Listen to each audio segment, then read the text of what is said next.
This game is being broadcast on ESPN HD, presented by Pioneer Plasma Displays. Louisville, Kentucky, a city with a great sports heritage, a passion for the ponies. The Breeders' Cup World Championship Saturday for hoops, which are underway. But tonight it's all pigskin. They could have sold out 3 stadia the size of Papa John's for a collision of top 5 unbeatens.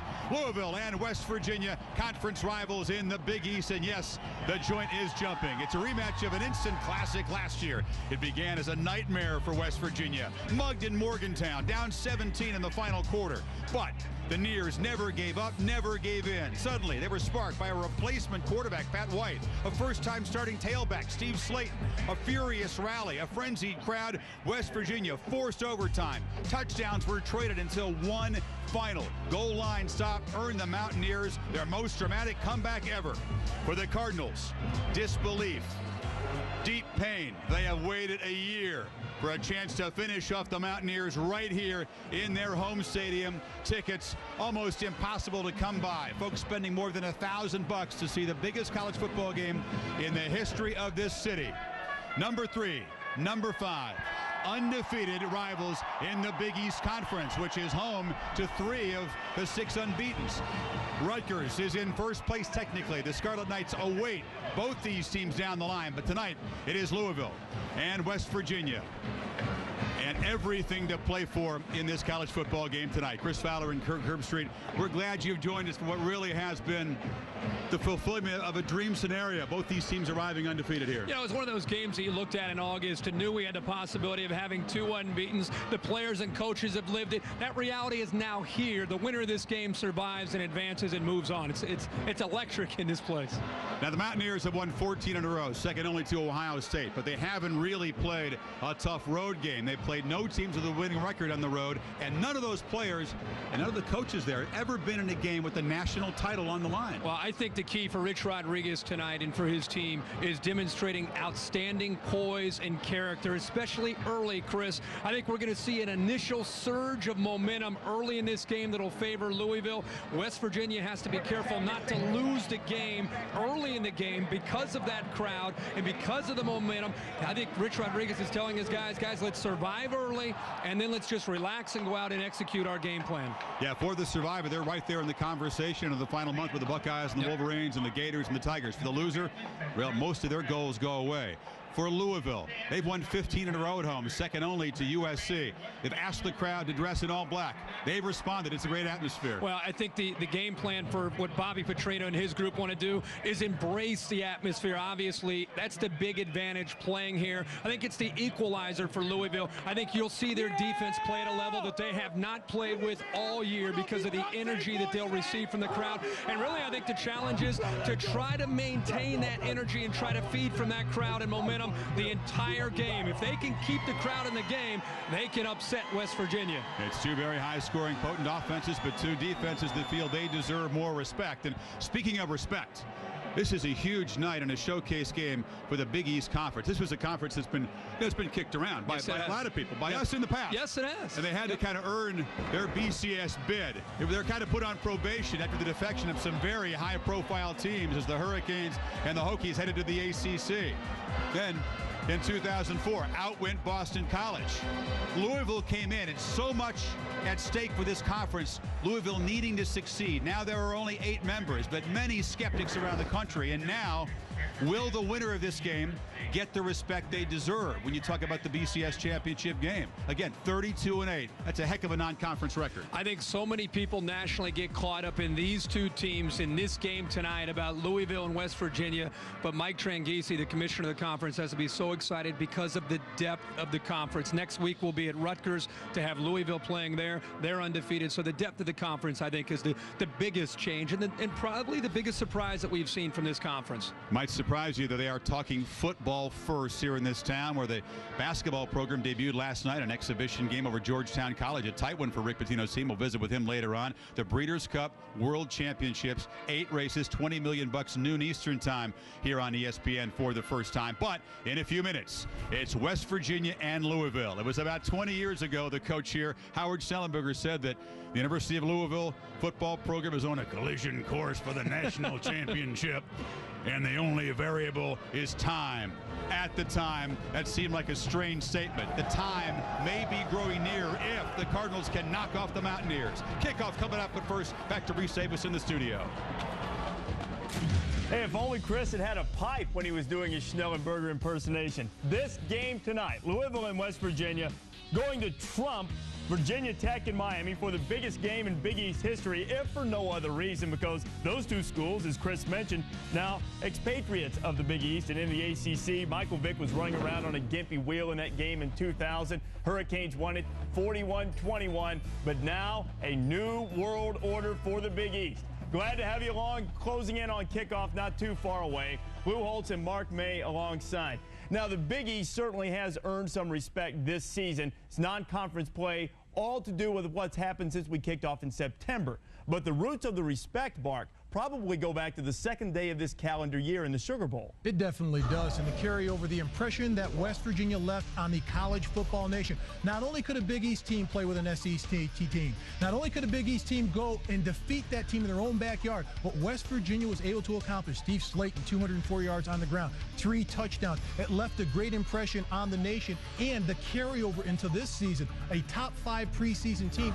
And Lou, they're 7-0 coming into this game, undefeated. They are, but Louisville got here because of the Miami game this year. Miami started out by stomping on the logo of Louisville, and for the next 60 minutes, Louisville stomped on the University of Miami by a tune of 31-7. After that game, everybody knew that Louisville was for real.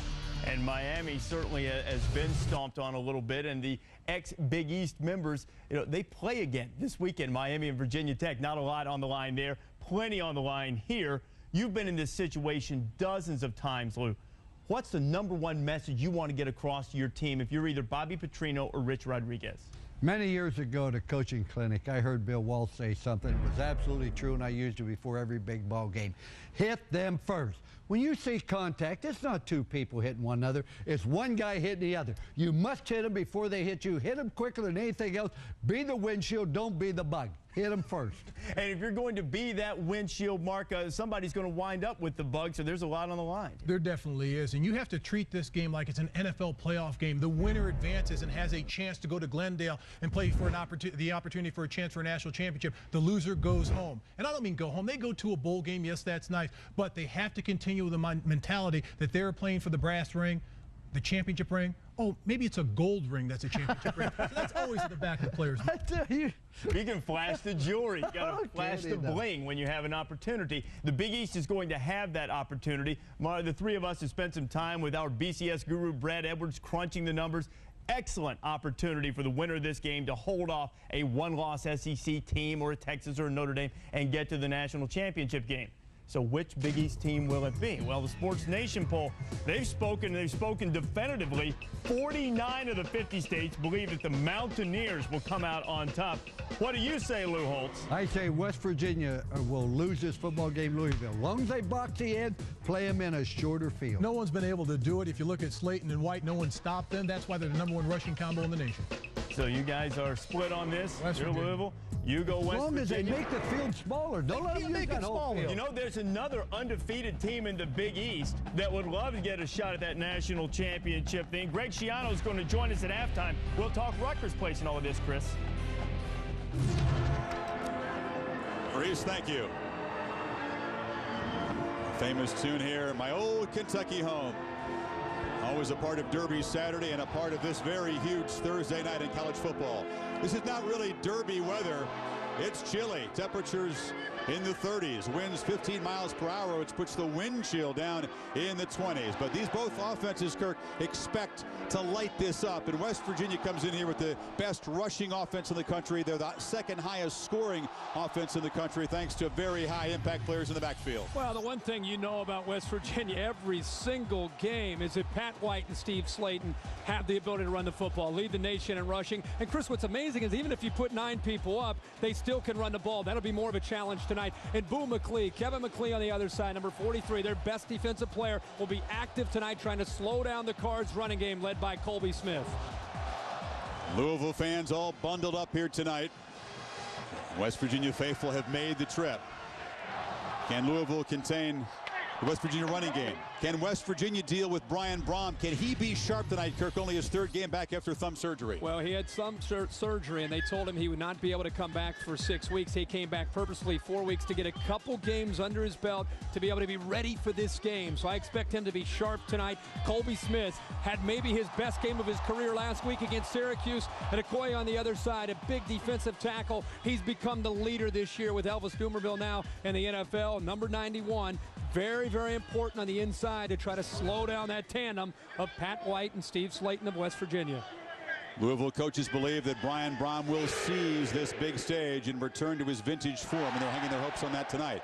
Head coach Bobby Petrino only lost 1 game at this field, has a eerie calm about him this week. He's with Aaron Andrews. Well, Coach, while there is a lot of buildup about the game, a lot of talk about Brian Brom's thumb, how is it? It's great. He's done an excellent job the last 2 weeks in practice. He's got the 2 games behind him. He's really excited about getting out here tonight and performing. Now tonight, wind chill's supposed to be in the 20s. How will the cold weather be a factor for him? I don't think it'll affect him at all. He's always liked the cold weather. He doesn't like the heat at all, so he's looking forward to the game. And it won't be a factor for that thumb? No, I don't think it will at all. All right, Coach, thank you. Thanks, Aaron. Aaron, thank you. Inside of 6 minutes to kick off here in the biggest football game in the history of Louisville, Kentucky, and one of the biggest in the history of the Big East. Almost post time. Hope you'll stick around.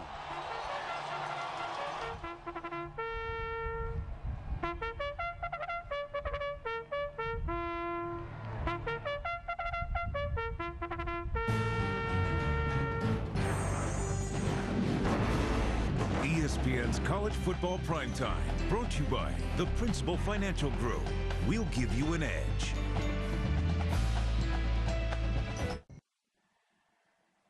It's a showdown in the Ville. Louisville, Kentucky, the home of champions.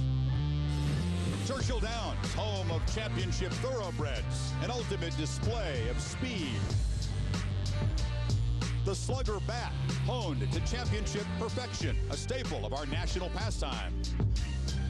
Muhammad Ali, simply the champ himself, a national treasure.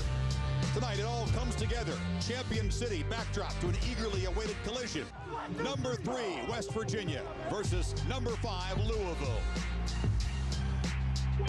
Speed on speed with precision at a premium. It's the march to Big East supremacy with possibly the national treasure in the balance. Perfection is on the line. The Mountaineers and the Cardinals. Showdown in the Ville is now. Ain't no use in the acting, no issue is the question. There ain't no quitting now, it's the time to get respected. You're blinded by the lights when you're rushing to the goal. But we gon' make it happen, whether rain, sleet, or snow. It's a showdown in the Ville. They file out past the statue of Johnny Unitas. When he played here at Louisville, this wasn't even an NCAA school. The program has come a long way since then, but it's never seen a game this big. And the fans have responded to the call for a blackout. The all-black uniforms for the Louisville Cardinals. So much on the line for both of these football teams. The motivation for Louisville erased the pain of that collapse a year ago in Morgantown. They've only lost 1 game since. The Mountaineers have not lost since. That was the game that Slayton and White emerged as a dangerous tandem. There was no stopping by the visitors on that Redbird logo before the game. It was well guarded by coaches from both sides. West Virginia has won the toss, and they will defer to the second half. And the Mountaineers make their entrance in front of their faithful who have journeyed down from Morgantown. This is real November football weather here. Something, Kirk, both teams are going to have to cope with. Windy for the quarterbacks and the specialists. It's something that, as a quarterback, you work in these kind of conditions. It's why you don't go into the indoor facility. And these quarterbacks, watching them on the field before the game, they both were throwing the ball with great accuracy and great velocity. It's incredible what Louisville has done in that 15-game winning streak. 51 points per game. Look at the touchdown to interceptions. Look at the 51 points a game in the last 15 games here at Papa John's Stadium. And I think that's the equalizer. That's why Louisville comes into this game. Even though offensively they haven't played well in the last 2 weeks against the University of Cincinnati and Syracuse, they have confidence coming back to this stadium that Brian Brohm and his offense will be clicking tonight. Yeah, the 2 games he's come back since that thumb surgery. He came back much faster than expected. Have not been vintage Brian Brohm. 1 touchdown, 2 interceptions in those games against Cincinnati here and up at Syracuse. They're really hoping he can regain the pre-injury form. And talking to him yesterday, he told me that it was very important to come back in those 2 games, to knock the rust off, to find his rhythm, to try to get all the mistakes he might make out of the way in those games, and to get his rhythm back with his teammates, his receivers, and his offensive linemen. That's why he felt he had such great value. He also said he's going to have a lot more mobility. This is the best that his thumb has felt since the surgery after the Miami game. So I expect him to be in sync and play well. Well, we also expect the West Virginia offense to play well. At White, Steve Slayton, tremendous tandem. Together they average 240 yards rushing. White has been an efficient passer when he's had to, but nobody's really made this offense throw the ball that much. Every defensive coordinator comes into the game saying we have to stop Steve Slayton and Pat White from running the football. Tonight, it's no different with what Louisville wants to do. Louisville, Mike Cassidy, the defensive coordinator, told me late last night that they're going to unveil a defensive scheme that he has not coached and not drawn up since going all the way back to 2001 when he was at Illinois. Wow. He was trying to stop Antoine Randall. He's going to unveil it tonight, and it's all about putting people up at the line of scrimmage, 9 guys up at the line of scrimmage, and trying to stop that running game. Cassidy, a coach who spent time in the hospital, a urinary tract infection, has really cut down his ability to prepare for this game. He's trying to dig deep himself and implement the new offense. So the Mountaineers to kick off to Louisville, a team that is known in this streak, Kirk, for fast starts on offense, but not in the last few weeks. They haven't been nearly as sharp executing offensively at the beginning of games. So we'll see what Brohm and company can do in this opening possession. Everybody on their feet and bundled up in Louisville.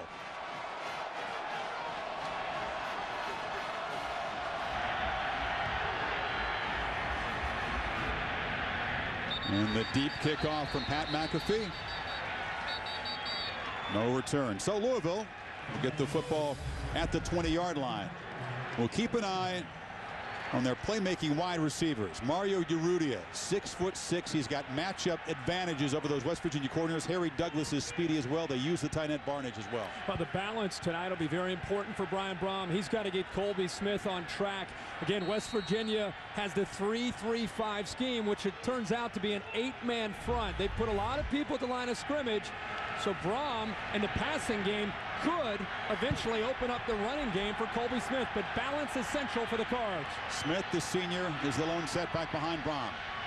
We go play action on first down. Over the middle, complete, across the 40-yard line. And there is number 85, Harry Douglas, the junior. He's their steady wide receiver.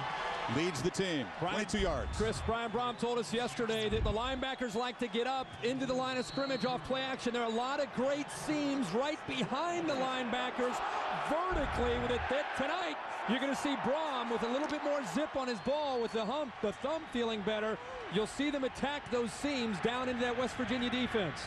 They believe that if Brohm can be accurate, they can create a lot of plays just like that. After 22 yards on the first play, the Mountaineers show pressure at Smith. Finds a crease to the right, slams straight ahead into the DB and carries him forward. That Mountaineer defense, Kirk talked about the unorthodox 3-3-5 kind of oddball front. They do have 5 defensive backs, and keep an eye on number 8, Quinton Andrews. He's a redshirt freshman. He's very aggressive, a tough player, but he's got to be disciplined tonight. He has to be disciplined, and being a freshman in this kind of game with so much on the line, Bobby Petrino is an offensive genius. You have to think sooner or later he will test the freshman vertically with the passing game downfield to see how he responds. Shotgun on 2nd and 5. Brohm over the middle, complete. It's caught by Mario Urrutia. The tall, lanky receiver, first down yardage at the 42 of West Virginia. Again, those pockets they talked about. Pockets in a zone. This is a defense that, again, likes to crowd the line of scrimmage. They're going to always keep their secondary deep to prevent the big play. What that does is it opens up opportunities underneath. It teaches a quarterback you have to be patient to find not only seams, Chris, vertically, but also in between the linebackers. And, again, Brian Brom, as we expected, feeling very, very good. And Urrutia has a great advantage with his size against these West Virginia corners. And it'll make the Cardinal fans feel a lot better, those first two throws by Brom right on target. Play clock at 5 as Brom changes the play. Mountaineers bring pressure. They pick it up well, and he flips over the middle again. It's complete. This is Patrick Carter, the junior. So 3 completions, 3 different receivers. Bobby Hathaway, the strong side linebacker, on the stop. 12 more yards. Kirk, 46 yards now in those first 3 completions. Brian Brom looks very, very comfortable, and they're doing a nice job protecting him. But you're going to, again, see how West Virginia, their safeties and corners are getting back. This time the linebackers feeling the pressure, trying to get back to avoid those seams down the middle. They're leaving a vacated zone underneath it, and the read by Brian Brom, perfect in the throw as well. This is Anthony Allen now, the true freshman, in a tailback for the first time. And the big guy from Florida gets the carry, gets good yardage. Close to the first down marker inside the 20. 230 pounds at a Tampa Jesuit. We have seen 5 offensive plays, and we've seen a different formation and a different play every single time. That's what makes this offense so tough, and the way they can mix in different backs. Anthony Allen, 6'2", 230 pounds. Colby Smith at 5'11", 220. Brian Brom with a plethora of receivers to throw to. It's a difficult scheme to prepare for because it's so versatile. On 2nd and 1, Harry Douglas comes in motion. And they give it up to the freshman, who turns the corner and muscles forward.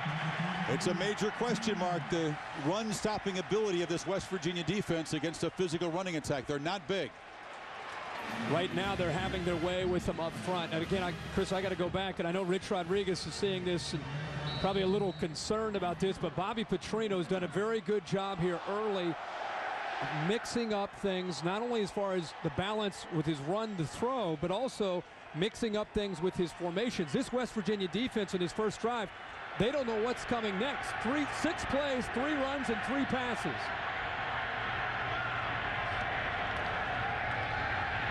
Brom, this time pressured and dropped. John Holmes, the Spurs safety, found a crease. He came around the tight end and got to Brom. First real positive play for that West Virginia defense. Yeah, John Holmes has great speed, great acceleration, and he just goes right by Kuhn, the tight end. Really a poor effort by Kuhn to get outside, and you cannot afford to do that when you have an outside linebacker with the speed and athletic ability of John Holmes. 3rd sack of the year for Holmes.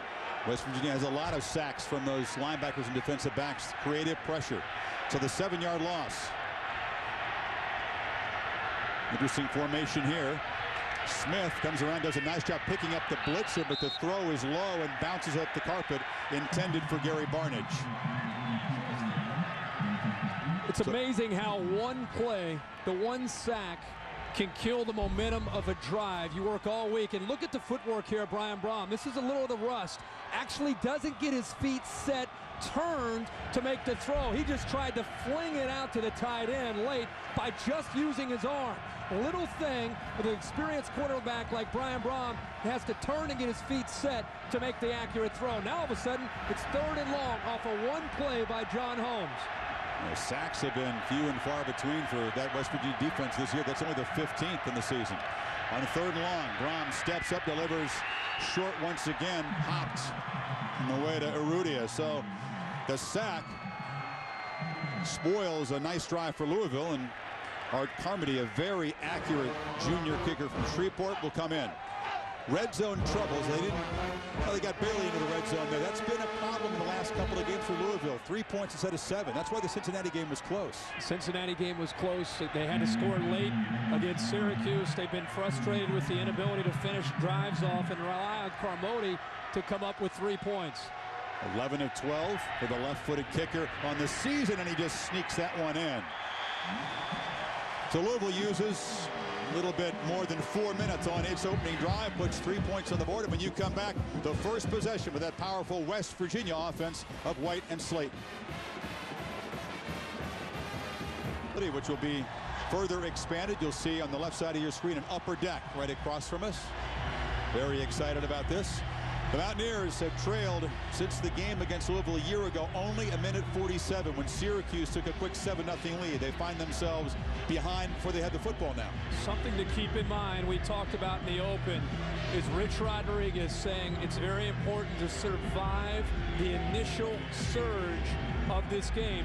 What he meant was not just his defense, mainly his offense. When Pat White and company get on the field, you don't want to make a crazy mistake with all that momentum and how crazy this Louisville defense is going to come out of the gate early in this game.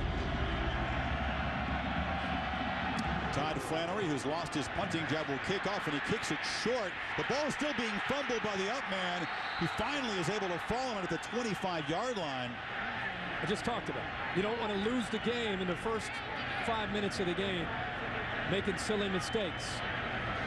Composure. That would have been silly. Brad Palmer, back up tight end there, and his hands on it, but I think he felt the rush coming down very quickly. We'll keep an eye on Darius Raynaud. He's been the playmaker, but Brandon Miles, the receiver, not very productive. They want the senior to break out tonight. If Louisville puts a lot of pressure up front, it's going to be up to Raynaud and Miles to try to beat some one-on-one matchups on the outside. First snap, the leading rushing offense in the country. Pat White gives it to Slayton. Slayton able to turn the corner. You can see how quickly he can gain 6 yards. Mike Cassidy telling me last night that he's going to unveil a defense. These are defensive tackles that are typically on the inside. They've moved them out. They've walked their linebackers up tight. The safeties are going to be up tight. They have 9 defensive players up at the line of scrimmage to stop Steve Slayton and Pat White. It's a defense that he hasn't coached since the 2001 season against Antoine Randall. See if it works. White has the ball. He's chased down short of the first down marker. It'll be third and very short as this Louisville defense rises up there. Earl Heyman, a nice stop for the Cardinals. Pressure on the linebackers, Malik Jackson and Lamar Miles, guys who've come on as starters in the last 2 games and really given a playmaking spark. Well, Smith, Miles, and Jackson, the entire group of linebackers, I think they're the best in the Big East and one of the best groups in the country. It's really on them tonight if they're going to stop this West Virginia running game. You got the heavy backfield. It's Owen Schmidt, 250 pounds, and the 230-pound true freshman Maxwell Anderson. And they get nothing. The ball dropped. A fumble. Louisville believes they have it, and it is Cardinal football. Abe Brown, the linebacker, the early mistake Rodriguez feared.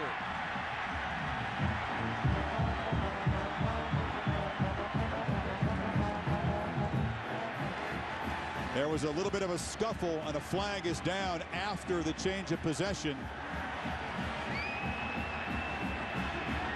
Jeremy Sheffy, the guard involved in that scrum for the football.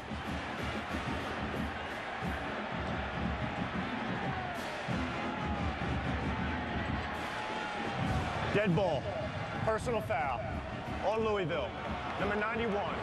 Late hit. 15 yards from the recovery of the fumble. First down for Louisville.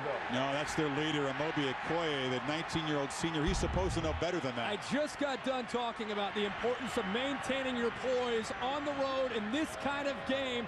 Nice shot. Okoye gets in there to knock the ball loose. Recovery right there by Thomas, the true freshman. Rich Rodriguez has been preaching all week to his team. Maintain your composure on the road early in the game. Survive, weather the storm, and then let's go out and execute the way we know how. First time they get the ball, they fumble the football to give it right back to Brian Brom and deep in their own territory. Went into his own man and coughed the ball up, but a great job with the Louisville defense of stuffing that play anyway. Now Brom throwing on first down. Trying to get the corner there is Jawan Spillman, a freshman, hometown Louisville player, and a positive gain. So Louisville trying to build a big lead like they did a year ago up in Morgantown. This is Battle of Unbeatens, number 3, number 5. Just joining us, the biggest football game in this city's history. Aaron Andrews will join us from from the field. Cold and chilly night. Wind chill down in the 20s, but a hot start for Brian Brohm in Louisville. Louisville now 10 plays, 5 runs, and 5 passes. Doing a great job of balance and mixing up the play calling. This is Colby Smith, and the senior, tough sledding on the left side, gets to the 40-yard line. Smith, the guy who comes off his career best game, 165 yards. Big shoes to fill, Kirk, filling in for Michael Bush as you take a look at that thumb of Brohm. See how he's crossing the thumbs over, protecting the right thumb. He's making sure that the impact of the ball coming up does not do any kind of injury or any kind of harm to his thumb that he feels so good. It's a good move and a good decision. You heard it in the Miami game when it hit the carpet. He said 6 weeks initially. He got back much faster than that. It's a great shot. Show that little trick. 3rd and short. Brohm batted down at the line of scrimmage. He was looking for a Rudy on the left side. Eric Wicks. He's the guy that stopped Brohm on the goal line in triple overtime to secure the win a year ago. Here's the Brohm injury. It was kind of a freaky thing and a huge victory here over Miami, but a dark cloud as his right hand hit the ground right there. Yeah, he gets an injury. Never mind how much work he put into rehab to overcome reconstructive knee surgery last year. He comes back, and then after all that work has an injury to his thumb, and he's just happy to be back on the field these last 3 games. So a great job by that West Virginia defense, forcing a 3-and-out after the fumble, and Corey Getchie, the true freshman punter who's taken over the job in the last few weeks, boots it into the end zone. So Brohm and the Cardinals unable to cash in on the turnover, but still leave 3-0 midway first quarter.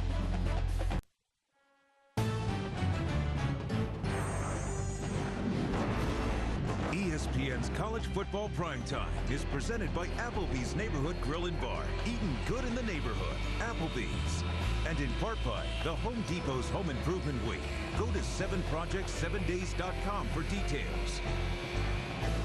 World's most famous brand of baseball bats, of course, manufactured right here. We got a Pujols bat there, Louisville Slugger plant. Derek Jeter. Hey, Pat White was a one-time 4th-round draft pick of the Anaheim Angels. They thought he had great potential as a center fielder, obviously great speed. He was Alabama's Mr. Baseball, hit .487 in high school. He thought about it a little bit, you know, center fielder who runs great, bats left, decided on football. Pretty good move at this point. It's working out pretty good for him. Let's see what they do now in this second series after the fumble on their opening drive. White gives the ball to Slayton. Very simple play, and Slayton able to turn the corner. Unusual running plays they have where the tailback gets the ball running parallel to the line of scrimmage and has to make the turn. Exactly. You got to get parallel. They're trying to look for a seam. This is a different look now. And again, it's one of the things that West Virginia is trying to do is try to create a little bit of confusion up front with the offensive linemen. And this time they're trying to do it by moving their inside defensive tackles inside. See how tight they are now? 3 receivers, and White looks to throw. Pressure complete. Has a man, and twisting for pretty good gain is Darius Raynaud. He's their multi-threat guy. Usually carries the ball as a runner once or twice a game. He's their returner, and he's a slot receiver. They look for mismatches there. That was Preston Smith, the weak side linebacker, doing a pretty good job. Yeah, and Mike Cassidy, I think, as a defensive coordinator, has an aggressive mindset. And he said that, you know, a lot of teams have not attacked this West Virginia offense. They've been intimidated by the speed. He really wants to press the issue tonight and try to force the issue against Pat White and come after him. See if it's White's first run of the night on 3rd and 2. Yes, it will be. Takes a step, loses the football again. A scrum for it at the 30. And this time, West Virginia able to fall on it. Amobi Okoye, the big defensive tackle, able to knock that ball free. Boy, they're playing with fire here early. Well, they're playing with fire. A great play and just great quickness by Okoye. But right now, you know, so much attention is paid to Pat White and Steve Slayton. The reason they get a chance to make so many plays is because West Virginia's offensive line is outstanding at what they do. Early in this game, they're losing the battle up front. They're overmatched against this speed. They need to make some adjustments against Louisville's front. How about White showing the quickness there to crawl forward and get that fumble, and now he hands off to Slayton, still trying to turn the corner, and William Gay, the cornerback, 3-year starter, there to thump him. Aaron, quite a story, Coach Cassidy, in this new scheme, but also what he's been through in recent weeks. Yeah, Chris, you mentioned, of course, he was suffering from a urinary tract infection. He said it was the first time in 31 years I've missed a practice, missed a game, was not with the team last week when they played Syracuse. And Kirk, you mentioned a great story today. Bobby Petrino, the head coach, had him write a letter. They read it to the team on Friday night. We'll give you a little bit more after this play, Chris. 2nd and 9, Aaron. Cassidy's defense will rush only 4. White misfires. He was looking for Slayton down the middle. Aaron, back to you. Well, Chris, more about that letter from Mike Cassidy. He said he just wanted to tell the team he could envision everything about where they were, their hotel that Friday night before the Syracuse game. He could tell them he knew how well they were going to play. And just to give me a shout out, everybody tap your helmet when you get on defense. And I know you'll be thinking of me, guys. Pretty emotional. He's got a great relationship with his players, and they really missed him, and they're happy to have him back tonight. 3rd and 9.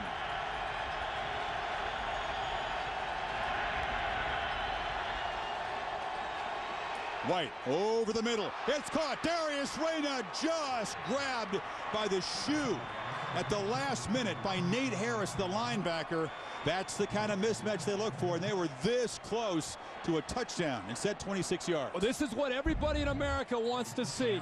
Can Pat White throw the football? One-on-one coverage. They bring the linebacker on the outside. Linebacker staying with Darius Reynaud could not stay with him, and the speed that he has is amazing, but I like to see Pat White step in there and make a throw to his receiver. This time, handoff right at the middle. Steve Slayton headed for the end zone. Touchdown. You don't beat him in a foot race. 42 yards, and the Mountaineers take the lead.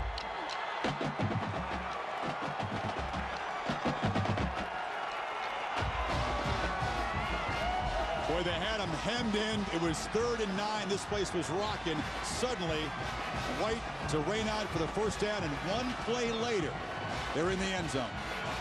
Boy, it's amazing how quickly things can change. Louisville playing so well, and one completion that almost went to the house sets up a Steve Slayton touchdown run. That pass by Pat White set up the run by Steve Slayton. McAfee. Pat McAfee, still perfect, 38 for 38 PATs, an 80-yard drive, 7 plays, 3 minutes and 11 seconds, and Steve Slayton takes it 42 yards in a hurry as the Mountaineers recover their own fumble on that drive and take the lead. We'll hear from Rick Pitino.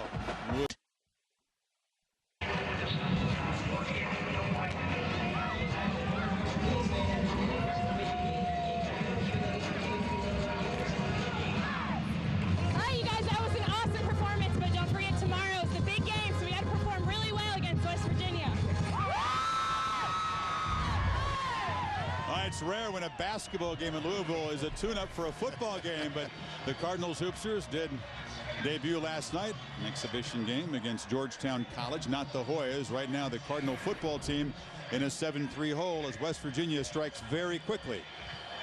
Rick Pitino joining us in the booth. We'll visit with him in just a second. This is very much a basketball and a football school right now. Mountaineers have some basketball heritage as well. Jerry West, of course. You know, I was going to say that play felt like a fast break. No, yeah. And it was so, they hit a pass. The next thing you know, before you could get settled in, Steve Slayton out of the gate with a big touchdown run. So we'll see if the Cardinals can answer. We expected a few fireworks and a few momentum shifts. This is Jawan Spillman, the freshman, breaking free up near the 35-yard line. Here's another look at Steve Slayton's 10th touchdown run of the season, Kirk. And it's just the speed. It's not even a read at this point. Even though Jackson comes down to take White, I think that what Rich Rodriguez is trying to establish is get a feel for this new defensive scheme of Mike Cassidy. And I think here in their second or third series, they're starting to get more comfortable. Instead of the read option, I think they're just going to try to run downhill with their talented running back, Steve Slayton. And that time it worked out for a big score. Remember, Louisville unable to cash in on that early West Virginia fumble. Find themselves behind by 4, and Braun will throw on first down. Steps up, has plenty of time, looks down the field, and it's dropped by Urrutia. Throw a little bit behind him, but he had his hands on it in West Virginia territory. Talked about Rick Pitino's basketball team. A couple of very precocious freshmen you threw into the starting lineup, and you barely survived against Georgetown College last night, huh? No concern? That win's a win. Okay. Are you big enough to share the spotlight with this football program and what Bobby Petrino has done? Now, this has always been a hoop school. Well, it's new to me, and I called Billy Donovan and Thad Matta. Yeah. And I said to guys, how do you handle this? I'm not used to it. And he said, both of them said that, look, we're at new schools, Ohio State and Florida, new to football. They're just trying to build their program. Just treat it as a segue into basketball. Pass complete to Colby Smith, and he stumbles as he gets up across the 45-yard line of the Mountaineers. A nice little move, but he had a lot more to gain if he hadn't fallen down. Well, the key in this kind of play when you face pressure is just getting the ball off. West Virginia brings linebackers and they bring safeties, especially Eric Weeks, who got through. It's just a matter of Brom getting it off and dumping it to Colby Smith. Colby Smith, once he makes the catch, has linemen downfield. Very, very fortunate. If he didn't stumble, that would have been even a bigger game. They had Corey Thompson, the receiver, at the ready to block somebody. Nice job by Danny Barlow, the guard, early in that play to spring him. Brom fires near side. He ended up throwing in traffic. Vaughn Rivers defending on Harry Douglas, who makes the catch at the 36. You know, we've talked so much tonight about the Big East in the football conference being a lot better than I think a lot of people anticipated. You know it's a great basketball conference. Has to be one of the best. How do you size up the Big East and how you guys fit in? It's very difficult to play in the Big East because every night, you know, every conference I've ever been in, there's 2 or 3 games a year where if you play hard, you play well, you're going to win. In the Big East, that's just not that way. You've got to bring it every night, not only with great execution, but you've got to give it high energy as well. It's getting that way in football. There are no free passes. A very deep league that goes well beyond just these two teams. This has caught our whole city. I mean, we're so much. I'm not a big football fan until I came to Louisville, and now I'm one of the biggest football fans in Louisville. I just absolutely love it.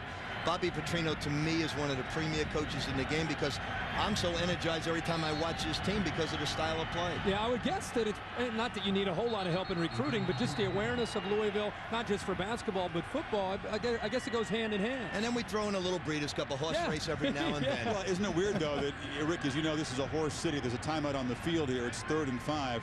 You know, the Breeders' Cup World Championships here for the first time in 6 years. It's a mega event, a global event, and yet people are talking about football more than talking about all the equine talent across the street at Churchill Downs. I've had 25 friends from New York City call me and said, every year they do it for the Kentucky Derby, they call me and said, I know you want Breeders' Cup tickets. I said, no, can you get us the West Virginia Louisville tickets? Well, you know, the Breeders' Cup Classic, as the timeout is still being taken on the field, features Bernardini, a horse that's being, you know, compared by many pundits to Secretariat, Cigar, the greatest horses who've ever lived. This may be the last chance to see him run in the Classic. You excited? I am excited. Obviously, Lava Man's a great horse, and my guy Nick Zito is going to bring Sun City, I think it is, to the Classic, and he'll have that horse ready, certainly. And Lava Man is a great horse with terrific trainer Doug O'Neill. It's a wonderful day. It's the greatest horses for every type race, and it's at the premier racetrack in America, Churchill Downs. There's a lot to command sports fans' attention. Before we let you go, one basketball world question that the loss of Red Auerbach, you were a Celtics coach, felt by so many people. Red Auerbach was not only a great coach, a great man. The thing I learned the most from him and speaking with him is how he communicated with his athletes. He's the greatest communicator as a coach in the history of the game. Brom is pressured on 3rd down, gets away and delivers complete to Douglas for a 1st down. Brom got knocked down, but showed his strength in the fight off a couple of tackles. And now, after the play, momentary scuffle. The Cardinals do have a 1st down. Rick, thanks for your time. We really appreciate it. Great seeing you. Thank you, Coach. Good luck this year. Thank you. That was a crucial play for Brom on 3rd and 5. Kirk, they had him hemmed in. He fought away with that upper body strength. Well, it was interesting to see that West Virginia bringing the pressure, trying to get after Brian Brom. They feel they have to get him out of his rhythm. They brought the blitz, and he was able to fight it off. Coming off the corner to stop Colby Smith for a loss is Antonio Lewis, the corner. He's one of the fastest DBs. They consider him a great cover corner, but he's pretty good in run support, too. That's one of the things that you have to have, that ability. It seems like we talk about that every week. Corners, they see the great players on Sunday in the NFL that get paid a lot of money to cover wide receivers. But there are a lot of programs at the elite level in the college game that ask their corners not only to be able to cover, but also they have to be willing to get up into the action and be physical. And West Virginia happens to have two guys that will do that.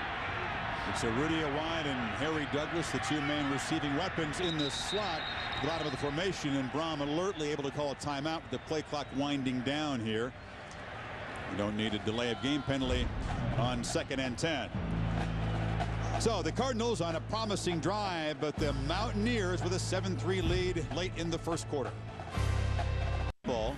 West Virginia's offense bottled up except for 2 plays, but they were 2 big plays. The 3rd down pass to Reynaud, setting up the game's only touchdown. The 42-yard romp by Steve Slayton. This is Louisville's answering drive, and they've moved to the 31 of West Virginia. 1:20 on the clock. Get that reset after the Cardinals timeout. Very, very big drive, obviously, for Bobby Petrino, even though it's early in this game. Just to be able to come back after their worst nightmare, Steve Slayton slipping through for a big touchdown. It's nice to see Louisville, for them, to be able to come back. Delayed handout to Smith, who bolts up the middle, runs over a Mountaineer, and still fights forward down near the 10. Colby Smith. His career's winding down. He's only got about 5 games to go plus a bowl. Comes off the game of his life against Syracuse and a 20-yard gain there. Well, I think this is what Colby Smith brings to the table, is he's a complete package. And Antonio Lewis, we just got done bragging about how willing he is to come up and make a tackle as a corner. The unfortunate thing is at 5'10", 180 pounds, sometimes you get run over when you come up to make a play. He was giving away 30 pounds, and he got crushed. Right back to Smith, who's run down from behind. There's Johnny Dingle, the big defensive tackle, coming around the corner. Quick guy out of Miami. Quick for his size. Again, getting into the red zone, very important to see Colby Smith and West Virginia put points on the board. In their minds, they feel that they've not been able to put touchdowns on the board. So if you're West Virginia, you're thinking, let's try to hold them to 3 here. But I think you'll see Louisville try to get the ball in the air to their taller receiver, Mario Urrutia, or the tight end is a good target here as well. Barnage, number 82. It's Urrutia in motion, and he has a big height advantage on any of those West Virginia DBs. Instead, it's a delayed handoff. Flag is down as Smith plows straight ahead. Colby Smith filling the shoes for Michael Bush, the superstar running back, of course, out for the season. Broken leg, and Smith, Kirk, struggling to fill that role at times. The pressure to have to kind of be a Michael Bush. On the offense, number 33. 5-yard penalty, remains 2nd down. The penalty is on Smith, and you know, sometimes when you're running back, you get that football, you're trying to do too much, your head's moving around, you're not just letting it flow. And finally, he started to run more instinctively last game against Syracuse. You know, it was interesting when he first stepped in for Michael Bush. It seemed to be a pretty natural fit. He's an experienced back. He's been around the last couple years, had a chance to play. But you're right. I think he started to press and started to force the issue instead of letting the game come to him. And then last week against Syracuse, he finally got back into his comfort zone, and we're seeing it again tonight. Yeah, he had 165 yards in the last 34 minutes of that game against Syracuse. But it's West Virginia's dynamic duo that's found the end zone here. End of the first quarter in Louisville. Cardinals on the march, but the visiting Mountaineers with the lead. And you come back.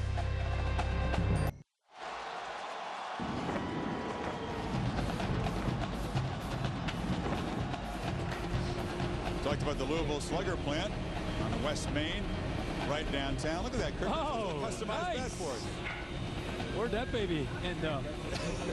Down in the truck. It's in somebody's trunk, I think. Chilly night here. Temperatures will be down in the 20s before this one is finished. Unseasonably cold. Folks bundled up, dressed in all black. Call for the blackout in the biggest Cardinals home game ever. This might be a 4-quarter and then some fist fight like last year's triple overtime matchup in Morgantown. Look for the matchup down at the bottom of the screen. Taller receiver Urrutia against an undersized corner for West Virginia. Rom on the first play of the second quarter. Well covered as receivers, and finally goes forward as Warren Young stops him for a loss. surprising to see Urrutia coming underneath. They actually sent the smaller, quicker receiver, Harry Douglas, to the corner, trying to get him in a isolated one-on-one matchup. They had it, but it's just great coverage by West Virginia, forcing Brian Brom to come off of him, tuck the ball, and try to pick up as many yards as they can. But again, it's this offense trying to put touchdowns on the board. You can see the height advantage Louisville has with their receivers. This time Urrutia at the top of the screen. Well, it's the height advantage is all Urrutia. 6'6" factored into that advantage. And now with 5 wide receivers, Brom fires over the middle. It's complete. Very short gain. Corey Thompson, the sophomore, only his 2nd catch of the season, got back inside the 10. But it's not enough. Great job by West Virginia. Jeff Castile realizing that if there's any area that they want to try to attack them, it's trying to get to the ball to the tall receiver. That's who he's looking to go to, but he's got 3 white jerseys all over him, forcing Brom to come underneath, and again, forcing a field goal for Louisville. Great defense there by West Virginia. And once again, a red zone breakdown for the Cardinals. Carmody only missed 1 all season long. And he is 2 for 2 tonight, but not the ideal result for this Louisville offense. And West Virginia, White, Slayton, and company will get the football back up 7-6. Part of this Louisville football legacy, my friend, Lee Corso, the Sunshine Scooter with that jet black hair and those sideburns, getting it done in the early 70s. We'll visit with him on the phone when we come back. 7-6 Mountaineers.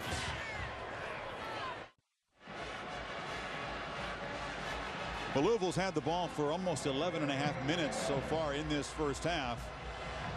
The statistical edge in every category, all 3 possessions, they've been in West Virginia territory, Kirk, but 1 punt and 2 field goals. It's the Mountaineers with the lead. Well, one of the better ways to slow down Steve Slayton and Pat White, keep them on the sideline. As you said, big advantage, time of possession. Done a nice job controlling the clock with the balanced offense.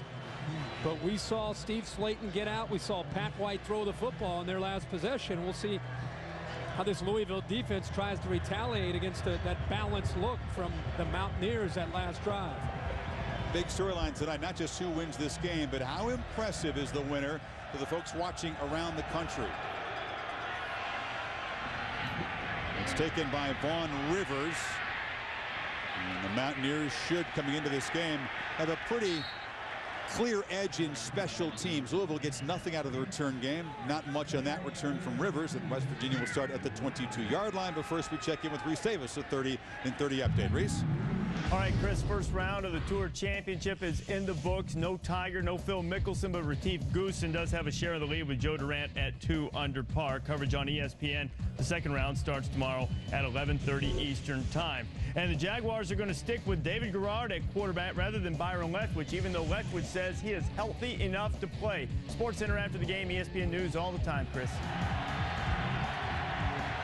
Reese, thanks. First down for West Virginia. White hands it to Slayton. Never really gets going up the middle.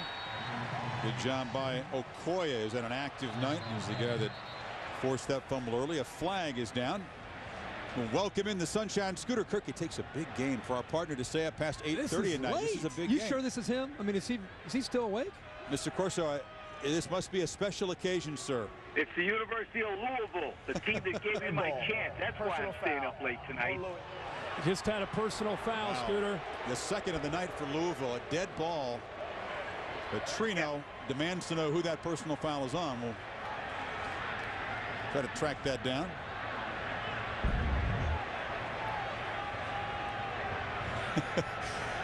We no coach likes to see this. That's no question about it. But, you know, so far from what I've seen from a coaching standpoint, you know, I think Louisville has got to stretch the field. They got to go up deep against those corners and get the West Virginia guys back. They've thrown nothing but underneath cuts, which is good. They move the ball, but they're not scoring any points. They got to go over the top more, I think Louisville does. And West Virginia might have won this game real early when they had that fumble and it was 3 and out. They stuffed them. That was big. And then, Kirk, you guys watch one thing. The only time West Virginia has been in a pro set with 2 backs, they gave the ball to Slayton, and White went to the outside. Everybody followed him, and boop, right up the middle for a touchdown. I thought that was a nice gimmick by West Virginia. Yeah, it's interesting to see how each week, Lee, different defenses come up with different theories and schemes to try to slow down this running game from West Virginia. Mike Cassidy's coming up with a plan that he used at Illinois in 2001 against Antoine Randall to try to help him tonight. Well, I like also the fact that they got 8 in the box, but I think eventually that West Virginia is going to really hurt Louisville throwing the football, because White is a better passer than people give him credit for.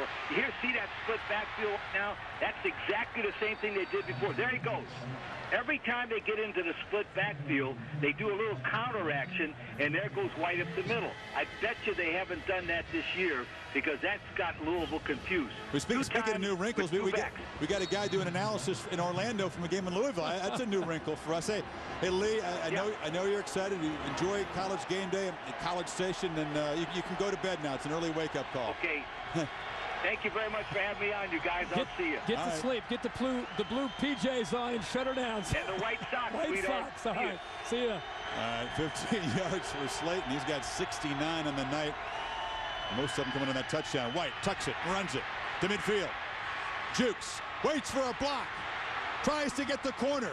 And is dragged down at the 35-yard line by William Gay after 21 more yards. And now a flag flies well after the play. Starting to get kind of chippy here. You can see the quicks of White as he took off.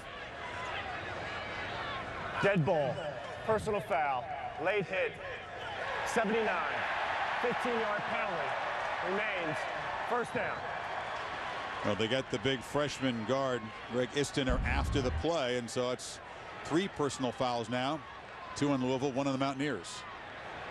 Well, one thing that they were able to do this time in getting Pat White loose, Chris, is great blocking from the center. Dan Moses, who is the key every single time West Virginia plays. Watch his block in the middle. Watch how he gets upfield. Design quarterback draw.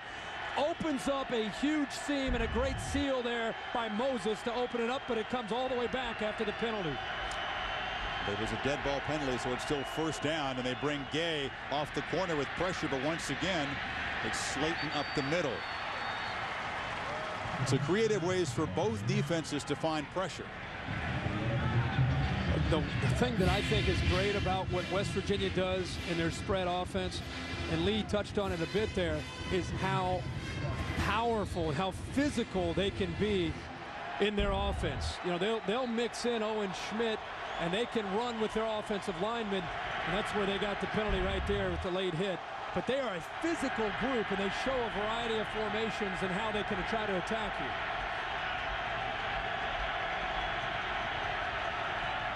White bobbles it and is swarmed under for a loss.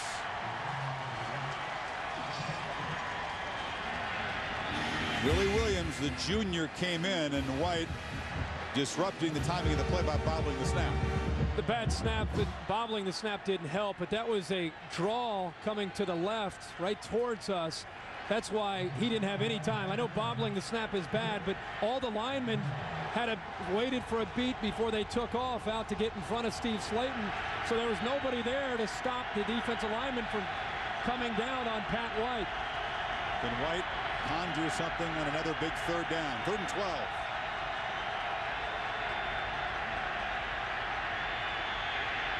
Fires near side on a rope, incomplete. Good job. Pass intended for Miles, but Gay got there just to bat it away. Really a close call here on 3rd down. It's nice to see William Gay starting to play the way you expect him to play as a senior. He's one of the better cover corners in the Big East. He came around that time, Miles, and got his arm on the football to knock it away. And that's a tough play when you have so much speed coming back to the receiver. It's easy to get your body in the way, but William Gay that time made a nice play for the Cards to force the punt. It is the first punt for Scott Kozlowski, the freshman. And they'll try to pooch it down in there, a whistle before they snap. Looks to be against the Mountaineers. It'll give Kozlowski a little more room to work with, trying to knock it down there. He was headed to his right, that rolling punt that's become so popular. Ball. See it everywhere. Ball start on the offense. Number 49, 5-yard penalty, remains 4th down. How much did that dead ball personal foul hurt this West Virginia team by Isdana? Big play by Pat White. Ball deep into Louisville territory. Comes all the way back to midfield and stops the momentum that Rich Rodriguez had thought he created. Yeah, just the senseless kind of penalty. Yeah. After the play's over, just, you know, a little too much testosterone, and it kills a drive.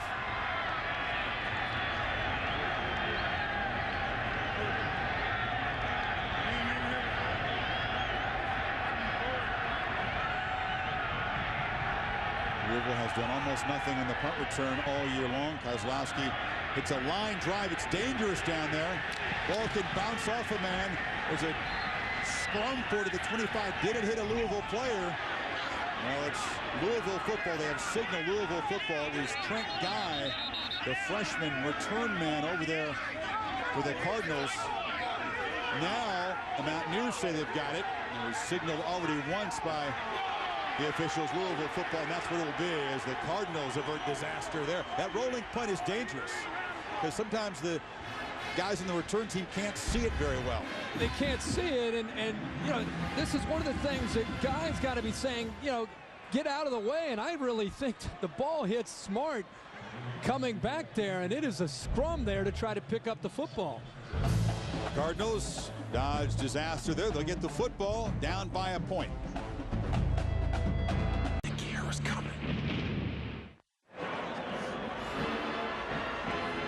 Well, a chilly night here in Louisville as the Mountaineers lead the Cardinals 7-6. Brian Brom leading the troops back on. And remember, Brian Brom just 3 games into his season since having surgery on that right thumb, and he was telling Chris Kirk and myself, feeling as close to 100% as it can, not having a problem gripping the ball, but you see his hands in that pouch right there. His biggest concern tonight, guys, was the cold weather. Of course, wind chill in the 20s tonight, and he was saying it kind of tightens up a bit. He's been on the sidelines and observing him, keeping his hand very close to the heater, Chris.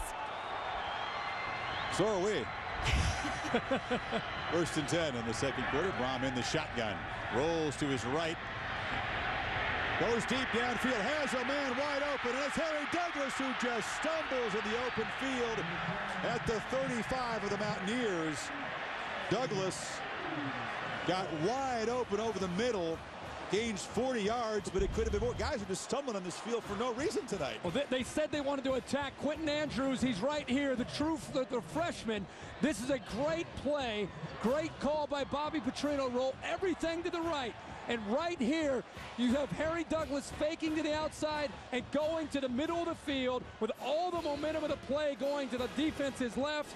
Harry Douglas fakes to the outside, comes back to the middle, and they go after the freshman, who's going to be a great player, but he's still a freshman. And that time, they were able to attack him downfield. 4th catch already for Douglas tonight. And he gets the ball on the reverse, flips out of a tackle, center steps, and makes positive yards out of a play that could have been a big loss. Antonio Lewis there to make the stop, but he slipped out of the reach of Eric Wicks. Eric Wicks having a good game tonight. He and John Holmes, their 2 outside linebackers, been all over the field. Very active, and they just seem to come up with a big play when this defense has needed it tonight. They call it the bandit, the position that Wicks plays. They moved him down from the spur safety. A lot of quickness on the field for the Mountaineers. Those 5 defensive backs. Urrutia to the bottom of your screen. And 2nd down and 8. Brom looks to the right, flips it in the flat. Nice attempt by Colby Smith at a one-handed tackle, but the pass batted down. Matt Magro, the middle linebacker, there in coverage. The NBA season continues Friday night. 2 games on ESPN. 8 Eastern, King James and the Cavaliers. LeBron's a big football fan. Look to get out of the gates quickly, establish themselves as a finals contender against Tim Duncan and the Spurs at 10:30 Eastern. Ray Allen on the Sonics. Trying to bounce back from a disappointing season against Kobe Bryant and the Lakers. NBA opening week game time on ESPN Friday. Available in high definition. 7:30 Eastern. The Kia NBA shoot-around. So 4 possessions, 4 times in Mountaineer territory for the Cardinals. It's complete. Far side, first down at the 16-yard line. It's Mario Urrutia beating Antonio Lewis. And Brom right on target. Finally able to get Urrutia involved in getting the ball to him downfield, and they actually had pretty good coverage. But one thing that Braum will do when he's healthy is put the ball on the money, and he actually puts it away from Antonio Lewis. Typically on an out cut, Chris, he wanted to throw it towards the sideline. The defender was towards the boundary. That was a good throw. Anthony Allen somersaults a defender inside the 10-yard line. A battle for the football down there. See Allen, 230 pounds. Why they consider him the back of the future here. Good agility. I really feel that he fits the mold of what they like to have as a back. You go back to Eric Shelton, Michael Bush, even Colby Smith runs pretty. He's a powerful runner for his size. And Anthony Allen is as a freshman, very intelligent, great hands, 6'2", 230 pounds. Deontay Taylor, the fullback, leading the big guy, headed for the corner. Touchdown, Cardinals.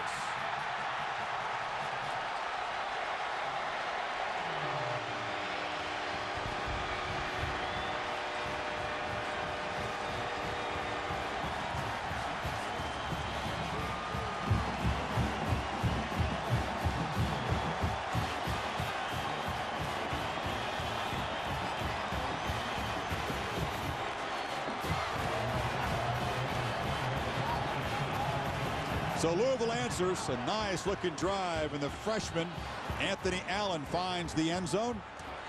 Happened the 75-yard, 6-play drive. Carmody knocks it through. And Breno Giacomino, Kirk, he's a tackle. They moved to tight end, instrumental in that play. Yeah, he had a great block. There are two really good blocks here. This offensive line tight end right here, the tackle, both of them able to spring it loose. Watch the blocks and watch, I think, how Allen's able to get free. Look at the seam there. Outstanding. And your man here, who they ended up moving from, Giacomini, they moved from tackle to tight end. My gosh, does he do a good job taking on John Holmes and then pushing up to the next linebacker, and great vision from the freshman to cut that back to the end zone. And Deontay Taylor, give a pop to him too. The senior 240-pound fullback did his job by beating the linebacker head on, and Louisville retakes the lead here. And there's Louisville, an offense that's been struggling in the red zone, and we're seeing it again tonight, this time getting it into the end zone instead of settling for a field goal. And we're seeing a couple backs here tag teaming, Colby Smith and Anthony Allen. One a veteran, one a young freshman. Both complement one another very nicely. When the smoke clears here, Louisville will put West Virginia behind for the second time tonight. Again, the Mountaineers coming into this game trailing only a minute 47 all season long. Face a deficit again. Inside the 5. Reynard trying to slip free, but he stopped at the 20. Good special teams tackle there. West Virginia answered the last time. And we're faced with a situation, a deficit. See if Slayton and White can do it again. And now you have the crowd back in the game for the first time since very early. Remember, last time it got really hostile and loud. Pat White hooked up with a nice throw to Darius, one of the great receivers, Darius Raynon, and the next thing you know, Steve Slayton quiet the crowd with a big touchdown run. We'll see what happens here.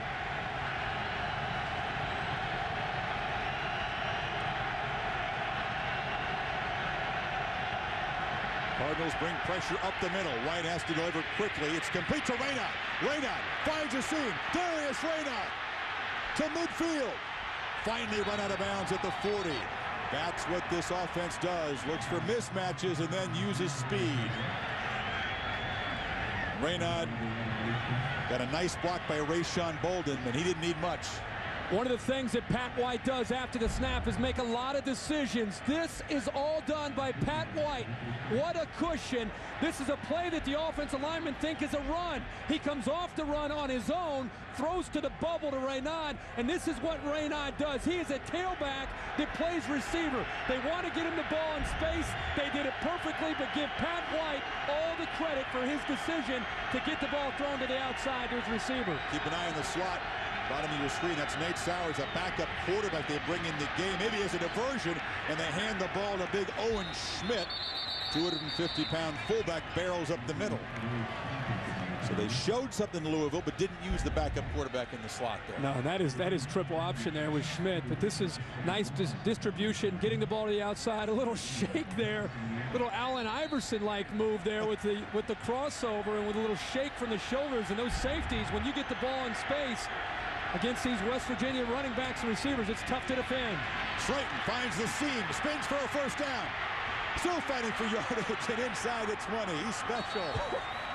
And a sophomore has never won the Heisman, and he's probably not going to win it this year, but many people believe that Slayton, if he has a showcase game tonight, should be a finalist and maybe the favorite next year. Well, I think that there's one thing that we know is with Adrian Peterson down, it becomes a great debate about who's the best back in the country. I've been saying for the last few weeks that it's this guy, number 10, Steve Slayton. What unbelievable quickness, the lateral movement off the jump cut. You have got to be able to contain him because in space, he's impossible to contain, to be able to stop. You see Brandon Sharp, the safety, a look of frustration. And now it's White showing his quickness. Sharp unable to corral Slayton on that run, just shaking his head on the ground as Slayton motored away.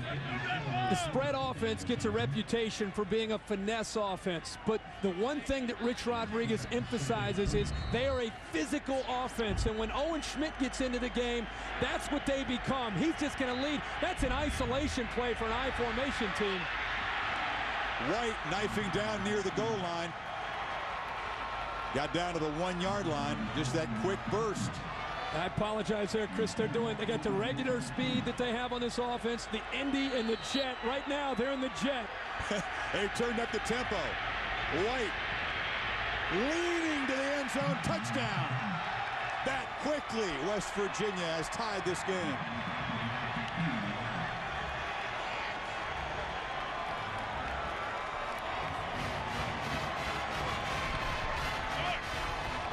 Well, that's how you answer. Yeah. 6 plays, 81 yards. Rich Rodriguez electing to go with, again, his jet series. Get to the line and get after it. Put points on the board.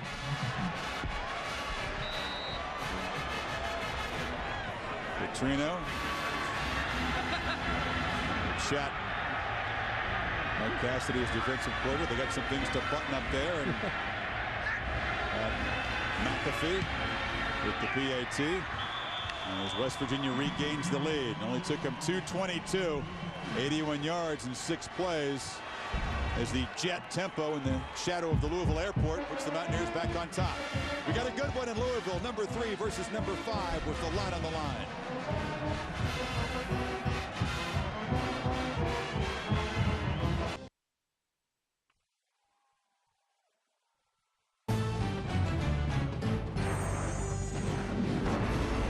ESPN's College Football Primetime, brought to you by Circuit City. For the hottest new technology, think Circuit City, just what I needed.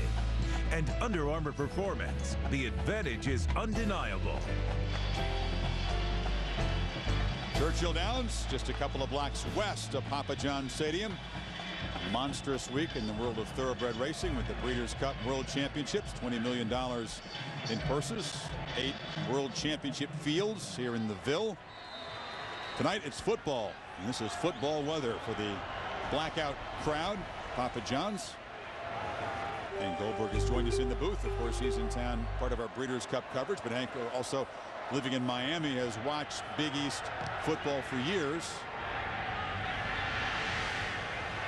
Juwan Spillman takes it at the goal line for Louisville. And that return game continues to generate not very much. Hank, when Miami and Virginia Tech, who play down in the Orange Bowl this weekend, when they left this conference, what did you think? What did the folks in Miami think would happen to the Big East? They thought it was going to fall apart. Obviously, they were wrong. And this game is certainly proof of that because it's very competitive. It's terrific football. We used to have games like this in Miami, I remember. Well, they'll come back. They'll come back. I know, you're really for Miami. Yeah, well, they'll come back eventually. I want to know, football tonight, horses on Saturday. What are you more excited for? Well, don't ask him that. Wait a second. I'm excited about this, but Saturday is like big. 8 bowl games all in one day. Yeah. Ron steps up, avoids the corner blitz, throws downfield. It's caught by Arudia. At 6'6", he beat 5'10" Antonio Lewis on the jump ball. Big gain down to the 40 of the Mountaineers. Back and forth we go. Ball is underthrown, and it's a good job of adjusting, but with the size of Urrutia, anytime you put it up in the air, you want to miss short and give him a chance to adjust by seeing the ball, and there it is. Lewis at 5'10" cannot match up with Urrutia at 6'6", not to mention he has a basketball background, Chris. He's very comfortable going up and making a catch up high in the air. 36 yards. He was number 2 in the country on yards per catch coming in at more than 19. Now they flip it up to Smith, who gets a couple of blocks and spins down near the 30. I feel bad for these defenses right now. Both are off balance. Oh, my gosh. Hank, let me ask you, you talk to fans all around the country. They're watching this game tonight, fans of Ohio State, Michigan, and Auburn and Florida, waiting to see not only who wins this game, but how good the winner looks. What do you think about the last month of the season? If you had a vote, would you vote the winner of this game into the BCS championship game over some of those other teams that perhaps have a loss? Well, I think if West Virginia wins here on the road, they'd certainly be entitled. But, you know, what do you say to the Southeast Conference teams? What do you say to Florida? You know, people in Florida, their boosters, their team feels that they're entitled if they run the table, or Auburn for that matter. But as you said, this team is starting to show, both these teams are starting to show that this conference is a little bit deeper. It's not just West Virginia and Louisville, so it becomes the great debate. Undefeated Big East possibly versus a one-loss team from the best conference in the country in the SEC. Does Rutgers become a spoiler? It could be. It could. Very easily could be. We'll see them next week when Louisville goes on the road to Rutgers.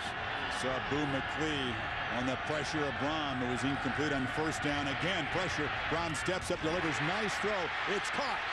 Douglas bumped out of bounds inside the 15. Nice little hands catch by the junior wide receiver from Jonesboro, Georgia. Harry Douglas is your typical traditional Louisville wide receiver that we've seen come out of here over the last 4 or 5 years. Little move to the inside. He has the matchup. That's a tough call for Boo McLean as a linebacker to stay with the quick, shifty wide receiver in Harry Douglas. It's a matchup that Brian Braum will take every time. Great recognition by number 12 to get the ball to him. Now they hand it off to Anthony Allen. Already 1 touchdown tonight, and the freshman muscles forward near the first down line at the 3. You feel bad for both defenses, huh? I'm starting to feel bad for them. They don't know if it's going to be a run or if it's going to be a throw. Both teams are showing not only, Chris, that they can score, but they can score in a hurry. We have a flag down now. We'll see which way this one will go. Now we've seen drives finished off by flags tonight already. Dead ball. Personal foul on Louisville. Wow. Number 7. Dead ball. Personal foul on West Virginia. Number 8. Penalties offset. Timeout for measurement. It was Urrutia and Quentin Andrews of West Virginia getting involved in that. Offsetting personal fouls. They've had 5 personal fouls already tonight. No movement of the football, and they'll measure for a 1st and goal at the 3. You hate to see, obviously, the personal fouls. That's part of the emotion playing on Thursday night. Number 3 against number 5. I'm sure there's a little bit of chirping going on in the field, but you don't want it to cost you a drive.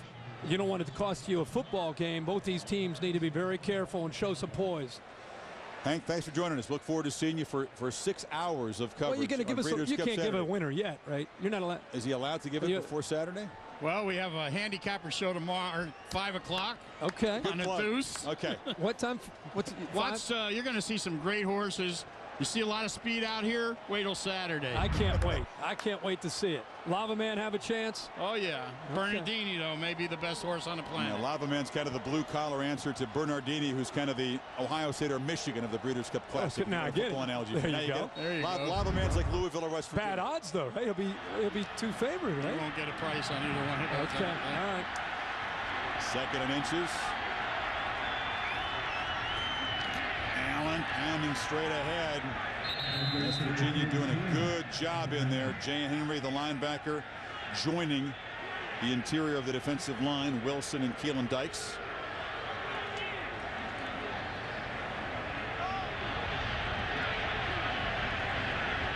Once again, they'll bring in the chains to measure. It's amazing to see Louisville's offense just move right down the field, and they get to the red zone, and it's almost as if things change. You know, they don't have that same aggressiveness, that same confidence.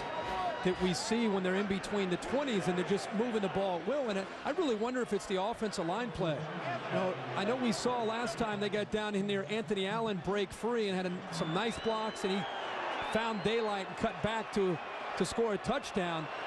But a lot of times tonight we've seen Louisville get down inside the red zone and have to settle for field goals, and we'll see what happens here on 3rd and inches.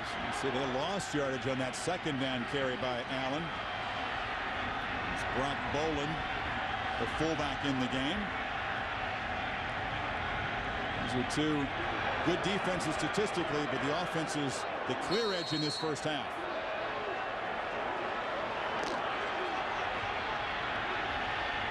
Third down as Brom asks for quiet.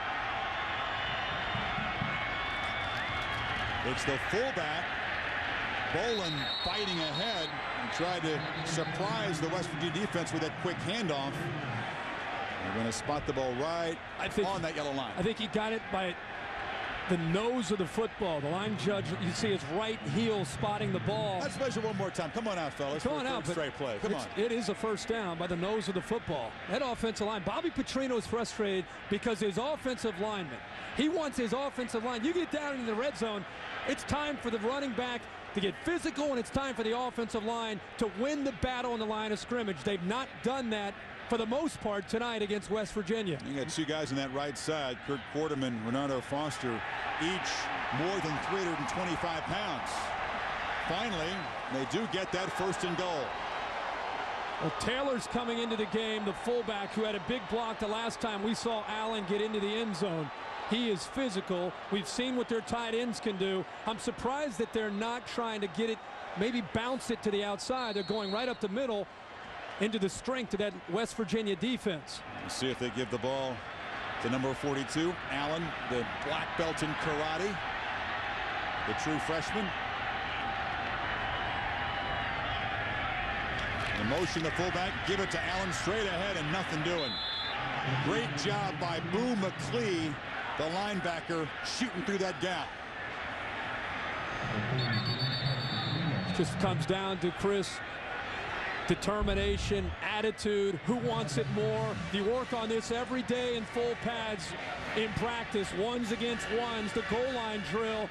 If there's anything at this point in the season that creates excitement in practice, it's when the first team offense goes against the first team defense against each other. That creates there's a lot of pride on the line for these teams when it comes to goal line drills, and it carries over onto the field, and that's something we've seen tonight. Right now, West Virginia showed a lot of pride. Louisville 278 yards in this first half, but each inch down here has been hard-earned. Timeout for the Cardinals as we talk about the excitement of the Big East here. There's some excitement in our studio at halftime. Reese Davis has a preview. What's coming up, Reese? Now, Chris, on the Pontiac Performance halftime report, I know there's no shortage of interested observers in this game. We've got the most interested one, Greg Schiano of Rutgers, in studio with us, taking charts and notes on the front of the big screen here. We'll also look ahead to the Breeders' Cup over the weekend and deliver the Pontiac game-changing performance of the week. It's all coming up at halftime in just a few seconds. He's figured out how to stop both teams just in the first half. Wow, he's a good defensive mind, Coach Schiano, and he'll have an up-close look at the Louisville Cardinals on the banks of the Raritan, one of the bigger home games in Rutgers history. Your Scarlet Knights team with Ray Rice and company. I love them. They've been fun to watch this year, and if Louisville survives this game, I wonder if they'll have a hangover going on the road the next week like we saw with Clemson after beating Georgia Tech and then going to Blacksburg. Whoever wins this game needs to forget about it in a hurry because there's still a lot of football to be played by both these teams. I personally think 2nd and goal is the time to try to get, second and goal is the time to try to get play action. If you're not going to be able to hammer it in there, try play action and find a tight end. It's Anthony Allen. Again, the big physical freshman who gets the call. And nothing doing. That time it was Jay Henry, the linebacker, shooting the gap. So it's been McClee and Henry. finding gaps in the offensive line, another timeout taken, and blowing up these plays. They can't do anything up the middle now. You know, you see a 3-3-5 and you think, well, it's about athleticism and getting more speed on the field. But what we're seeing down inside this 5-yard line is a team that has skill, who can find a lane and find the ability to penetrate and get in there and knock down a ball carrier. And that's a guy that, talking about ball carriers, Louisville would love to see Michael Bush in that lineup, of course, out for the year with an injury. Yeah, it was the game against Kentucky right off the bat, and that changed the complexion of this season for Louisville. They lost a true superstar. You can see it's kind of grisly against the Wildcats in a rivalry game. That right ankle broken, so disappointing for Bush. And guys have had to step in and fill those big shoes. Colby Smith's had some quality plays. He's the senior from Tallahassee, closing out his career. And there's the future, Anthony Allen, who reached the end zone. But lately, it's those plunges up the middle and nothing doing. They could use an explosive player like Bush down here, or maybe a pass. There's no doubt about that. Michael Bush, I like to just see that he's still involved. Saw him yesterday at the facility. I think he had a chance to speak with the team last night about the importance of this game. I'm sure an emotional moment for him. And EA, I know we talked about what it might be like for him. Pretty dramatic event last night.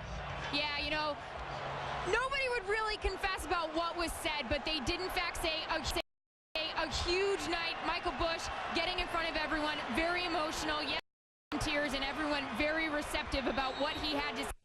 Him on the sidelines, guys trying to pump everybody up. Yeah, he at first didn't want to do that because he feared he might be too emotional, but he was talked into it. 3 receivers. Urrutia comes in motion now. Braun will keep it up the middle, trying to pick his way. Doesn't get to the goal line. It was a Brian Braun run on the mandatory 2-point conversion in triple overtime a year ago. Stopped short just like that. That led to West Virginia's victory, Kirk. They tried to run him again. Well, Louisville averages 39 points a game, so let's not be too critical of what they're doing this year. They're 5th in the nation in points scored, but it's amazing to see them 3 tries inside the 5-yard line. Twice they went to the 3 tight end look, tried to overpower West Virginia. That didn't work. That time they had to go to a 3 wide receiver look that just spread the West Virginia defense out.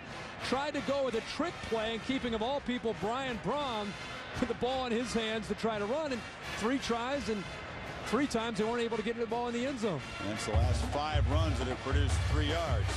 Number 1 Ohio State still on a collision course with Michigan. Will take on the Zucker's Illinois team, and this is a huge showdown in the ACC. And who would have thought this before the season? Wake Forest, so much adversity, but just a single loss, and how Eagles visit Wake Forest in primetime. I think Boston College and Tom O'Brien, one of the great stories this year in college football, considering what Tom O'Brien lost on his defense. Lost a lot of leadership, a lot of great players, and to see that they have a shot to get to the ACC title and a BCS bowl bid, Tom O'Brien should be up for National Coach of the Year for the job that he's done if he goes on to win the ACC. Hidden gem in Boston. Well, on 4th down and 1. Thinking field goal. They do trot out Carmody out. I'm sorry, I didn't see the kicker come out until he trots out late. So what a stand by West Virginia once again. The same thing that created a close game against Cincinnati. Louisville unable to convert in the red zone, and a tough angle for the lefty here. 18 yards, and he just sneaks it through. For a guy that likes to score points, that was a tough one to give up on and have to settle for points. You see Brom's reaction. Brom and Bobby Petrino, you know they wanted a touchdown. Kirk, they have 279 yards in this first half. They haven't been stopped at all, except by red zone execution. But credit West Virginia's defense. They are not known as a physical defense, but they use quickness on the goal line to get the job done. 4 out of 5 drives, they've been able to put points on the board. Unfortunately for Louisville, as you said, Chris, it's been all about not executing in the red zone, which is number 1 thing that Bobby Petrino pointed out to us is the importance against Pat White and Steve Slayton of putting touchdowns on the board because of how quickly the Mountaineers come right back and score, as we've already seen a couple times. And they did, by using some timeouts down there, give themselves a chance to do something before halftime. 96 seconds away. There's almost a feel of unease in the stadium in there because they know every fan here, the Cardinals should be farther ahead. These should be, from their point of view, touchdowns, not field goals. I think they're lancy here. What's funny is they're kicking off to a team that's #1 in the nation in rushing offense with 319 yards. You think, wow, they're a running team. Minute 36, they're going to kill the clock. Not so fast, my friend. They can score and move the ball so quickly. They're going to try to probably get points here. And Flannery, a very short kickoff. It is fumbled and picked up by Raynaud. He's dangerous. Oh, and now he fumbles the football. It's a scramble at the 25. Crazy kickoff play here. If he hadn't fumbled the ball, if he could have gotten the corner there, had a long way to run. The ball just pops loose. Mountaineers get it back. Aaron Meckstroth falling on the ball. A big play for the Mountaineers special teamer. My Home Depot coaching adjustment might be for West Virginia to catch the kickoffs. Look at this. I mean, that was fumble one. If he had... Oh, my goodness. They are so fortunate there. That's the second time a short kickoff has caused West Virginia problems in just handling the football. Clock running in the change of possession. New rule. Cardinals show pressure and bring it. Slayton brought down. Great job by Nate Harris. The middle linebacker showed blitz and then ran down the ball carrier. Our Under Armour advantage in the first half is Steve Slayton. At his 10th rushing touchdown. It was the first of the night for the Mountaineers. Pretty good start. A little over 9 yards a carry first half. That's just routine for him. Yeah, he's not finished yet. This isn't necessarily a kill the clock strategy with Slayton carrying the ball out to the 45. You think in most cases it's kind of a give up, give the ball to the tailback, not with this guy. That's what I said. You're thinking it's the #1 rushing offense in the country. They can't throw the ball that great, so they're going to kill the clock. No, when you have number 10 and you have number 5, you hurry up and get the ball and try to score. He's over 100 yards now, Slayton, after that 24-yard run. He's got it again, this time unable to turn the corner. Brought down by Okoye, the tackle, who's been active in this first half. West Virginia out of timeout, so that becomes a big factor. Of course, in college football, going out of bounds, first down will stop the clocks, but without any timeouts, comes down to Pat White. He's got to hurry up. Look at the time.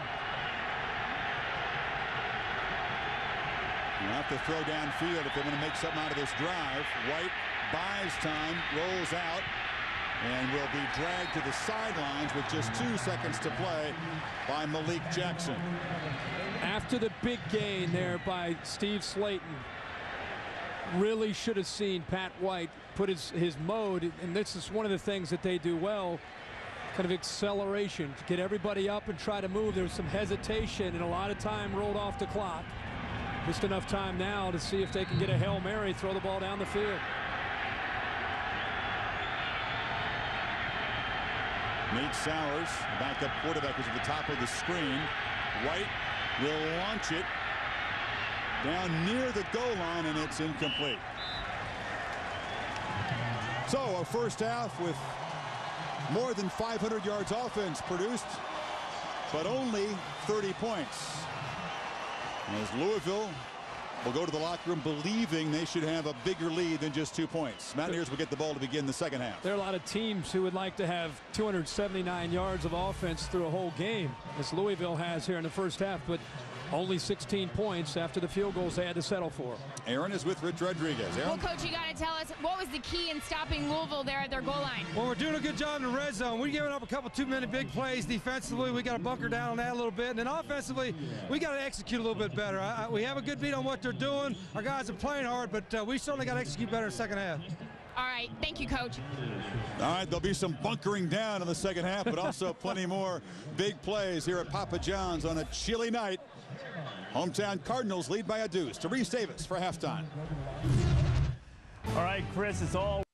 You're not only the head coach at Rutgers, you're the defensive coordinator, and it's one of the best defenses in the country as far as the ratings go and rankings go. Which team is the most difficult to defend in your mind? They're so different. You know, with Louisville doing the things they do with Brom, the pass game, the receivers they have, they're special. Flip it over to West Virginia, the run game, it's just different than most people are doing with their ride and read scheme. So both weeks are special preparation weeks. Now, you saw Brian Brom out there. You said, geez, I hope he goes to the pros next year. How about Steve Slayton? He's got to be one of the fastest running backs that you've seen as a running back this season. Yeah, the only problem there is the second year he can't come out. Lobbying to change the rules already, right? You know what? The Big East has changed the rules. The perception of the conference, a marquee night for them, and more coming, courtesy of Rutgers. Greg Schiano will talk about that in a little bit, where they fit into the big picture and who could be left on the outside looking in when we come back.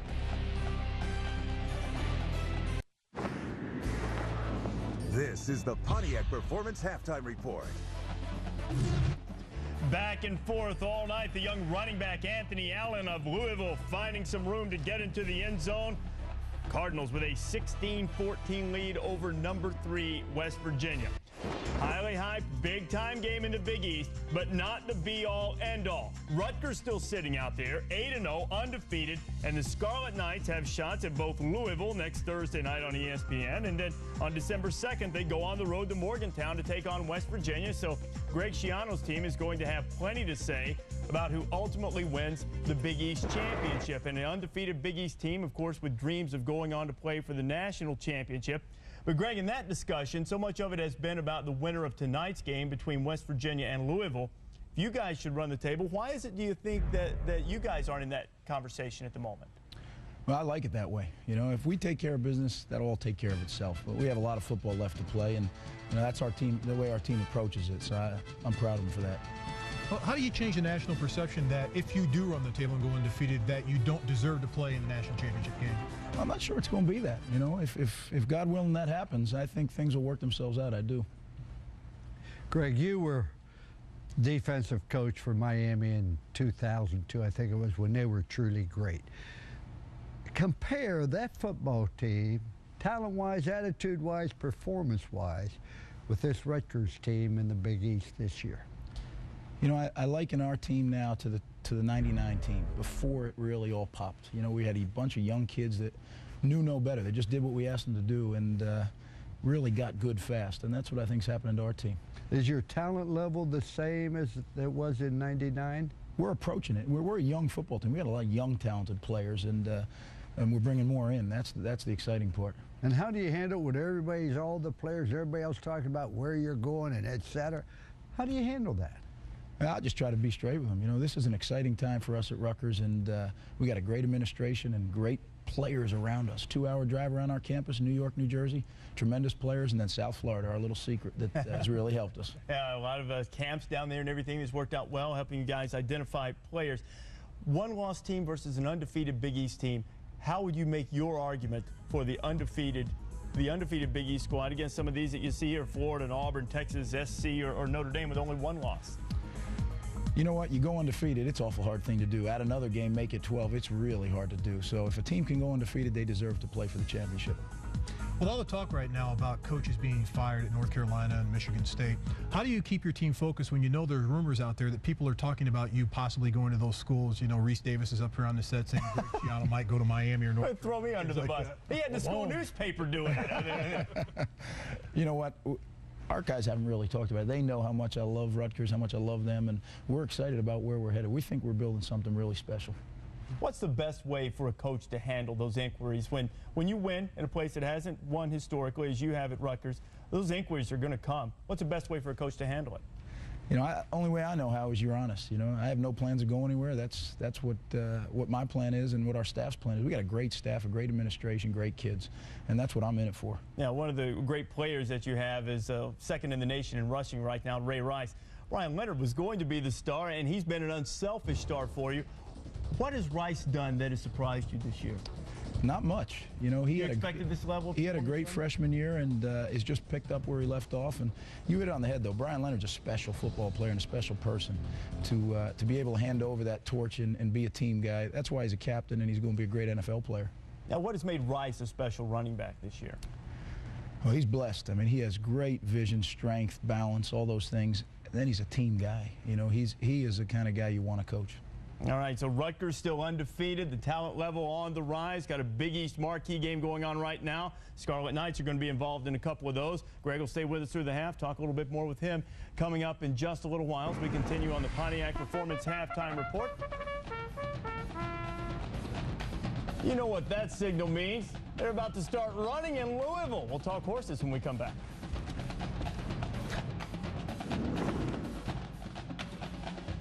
Grant going to Oregon State in the General Scholarship Fund, courtesy of Pontiac. Well, the Big East on display tonight. Greg, West Virginia and Louisville. Next week, it'll be you guys against Louisville, another national marquee game.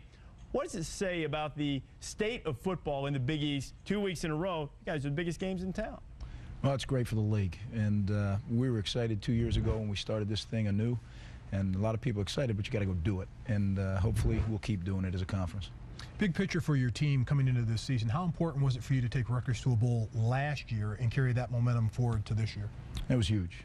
You know, to go out to the bowl game and just for our players and our administration, our whole university to experience a bowl game and what that's all about. I get a little taste of it because, you know, we like the taste, and now we're headed back.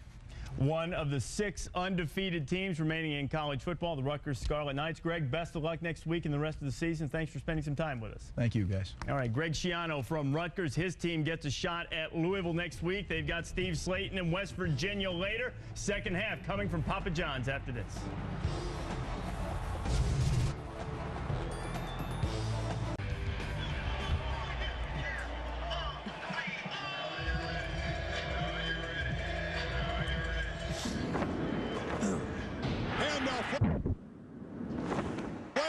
Steve Slayton headed for the end zone. Touchdown. Deontay Taylor, the fullback, leading the big guy, headed for the corner. Touchdown, Cardinals. White leading to the end zone. Touchdown. 18 yards, and he just sneaks it through. So an exciting first half, 30 minutes to go. Everything on the line for these Big East unbeatens. Louisville moving the ball all over the field, but having to settle for 3 field goals. It's West Virginia, Kirk, a pair of long touchdown drives, 80 and 81 yards, but on the road here tonight, only 27 plays run for West Virginia. They average almost 9 yards a play, but they're not getting the football much. Well, that's one thing that's been exciting to see is Louisville's done it one way where they've had balance. They've been able to come up with some opportunities, but they've not been able to cash in the red zone. And you're right about West Virginia. It seems like every time we turn around and watch what they're doing, they're able to put points on the board in a hurry. But our coaching adjustment, as I said, is what else do you say other than, guys, just field the kickoffs? You know, why make it interesting? Why even think about fumbling? Raynaud here is such a great player, trying to create fumbles twice on one kickoff. Just get the ball back to number 5 and number 10. And the thing that I've been blown away with, Chris, is Louisville was determined to stop West Virginia from running the football. They've not been able to slow down that combination of Pat White and Steve Slayton. Slayton, 108 of those rushing yards in the first half and a touchdown. Combined, they have 511 yards, and Brom will have to hope his defense get the ball back. You can see that thumb taped up for the second half. That's new. I just, Chris, want to reiterate to fans who've been watching this game, we've waited all year for it. We had a great first half. Don't forget what's at stake for these two teams. A chance to stay in the picture for the national championship. Still, both teams have that opportunity starting this second half. It's Mark Zucconi kicking off, and Raynaud, will he make the adjustment, hold on to the football? All right. Doesn't get back to the 20, but doesn't fumble. Held that ball. Aaron, what do you got? Chris, I spoke with Bobby Petrino on his way out from the locker room. I said, hey, what do you look for here in the second half? He says, it's easy. Well, since Louisville's on defense, we'll talk about that first. He said, how do we stop Pat White, Steve Slayton? All 11 guys need to get to the football, and we're not doing that. Now, for offense, he said, we simply need to score when we're in the red zone, for goodness sake. And he said, how do we do that? We got to block these guys better. Comes down to the offensive line, Aaron. It's an attitude up front, and they're getting whipped by that West Virginia D-line in the red zone. Mountaineer football. And right away, they go to number 10, Slayton. Finds a crease. So dangerous once he gets past that line of scrimmage. William Gay on the tackle, quick 20 yards. This is a triple option when you see 2 backs in the backfield for West Virginia. This is the read right here. and the read will dictate whether or not Pat White is going to hold the football or give it. This time, he clearly sees the read, makes a good decision. If the defensive end would have collapsed down, he would have pulled the ball, taken it to the next level, and then had a pitch back in Owen Schmidt.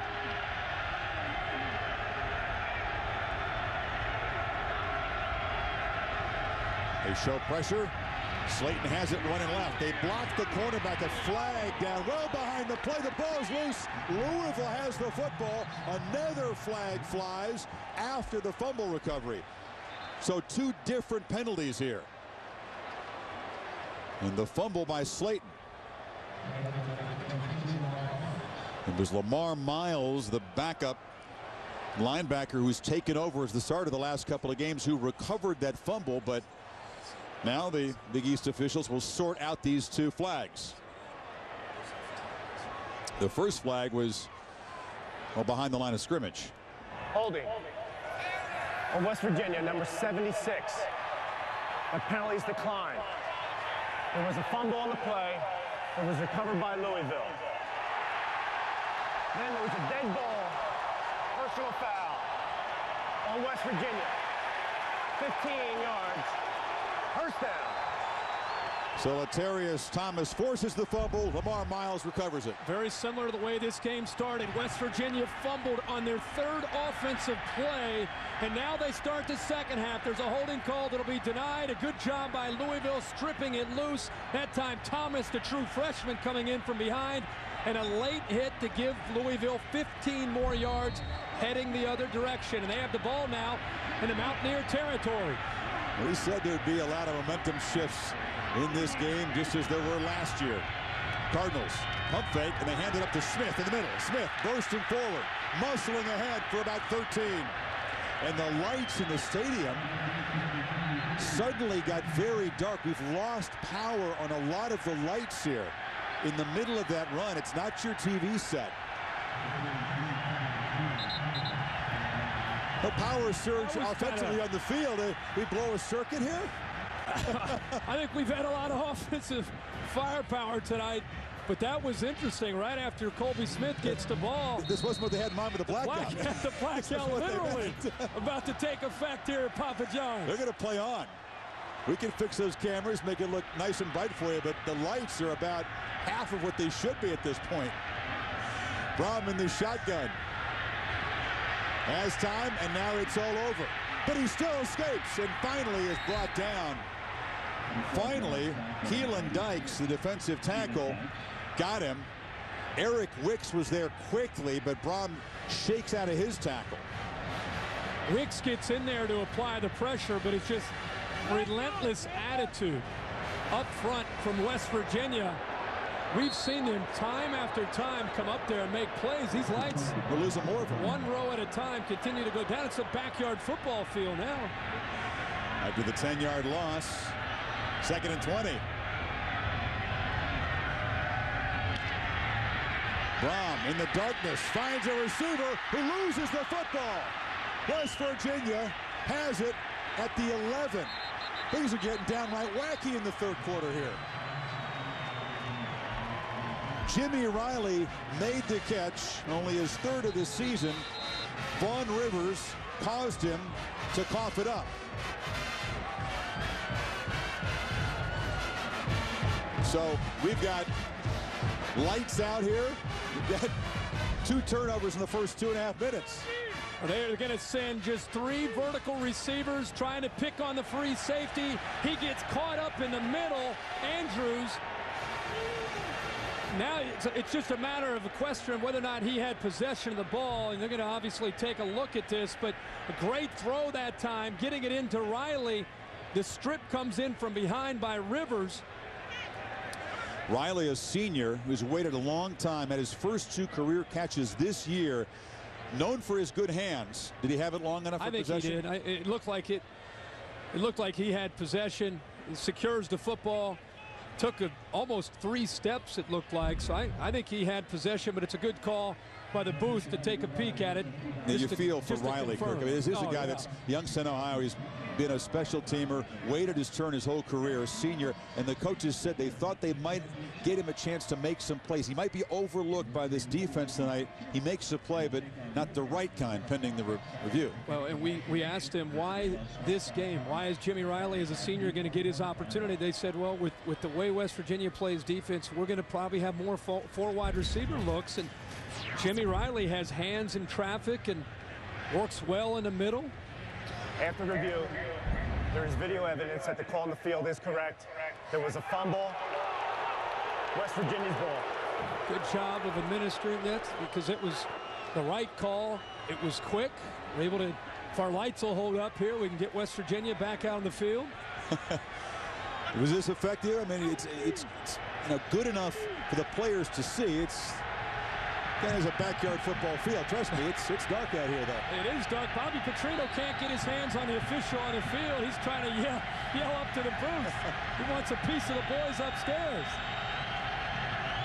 The call confirmed by the booth, and the Mountaineers have it at their 12. So each team turns it over to begin this second half. Slayton slips a tackle. And Lowe loses the football. It's scooped up. Touchdown, Louisville. Malik Jackson.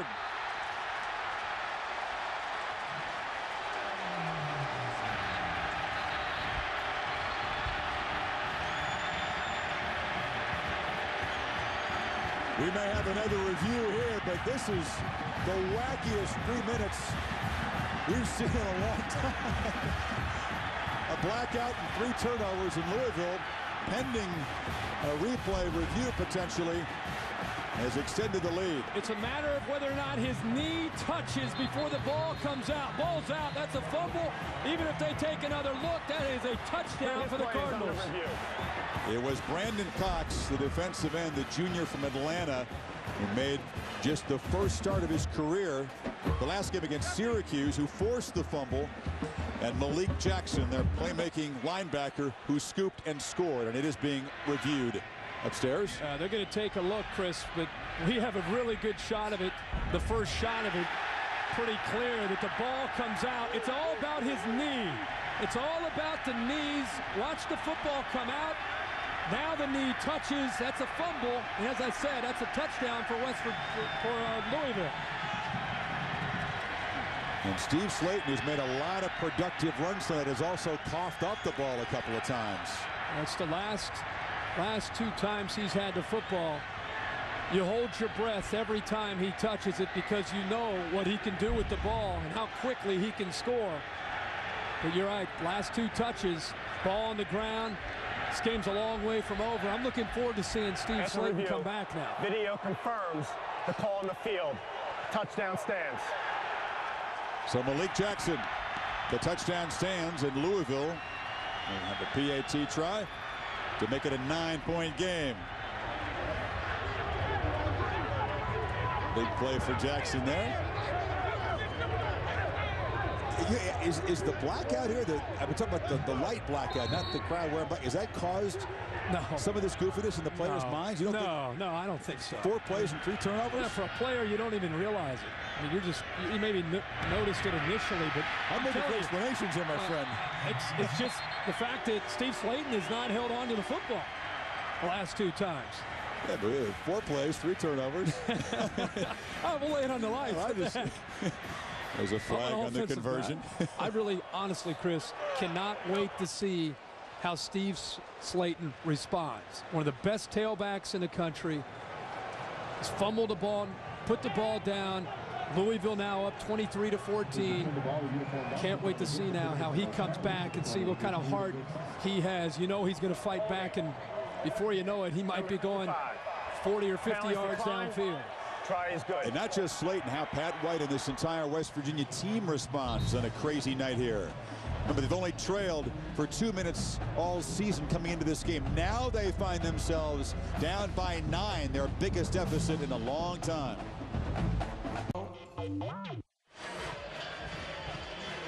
Back here in Louisville, I guess Halloween was this week, so we should expect, strange and eerie things with the lights partially out here, just after halftime.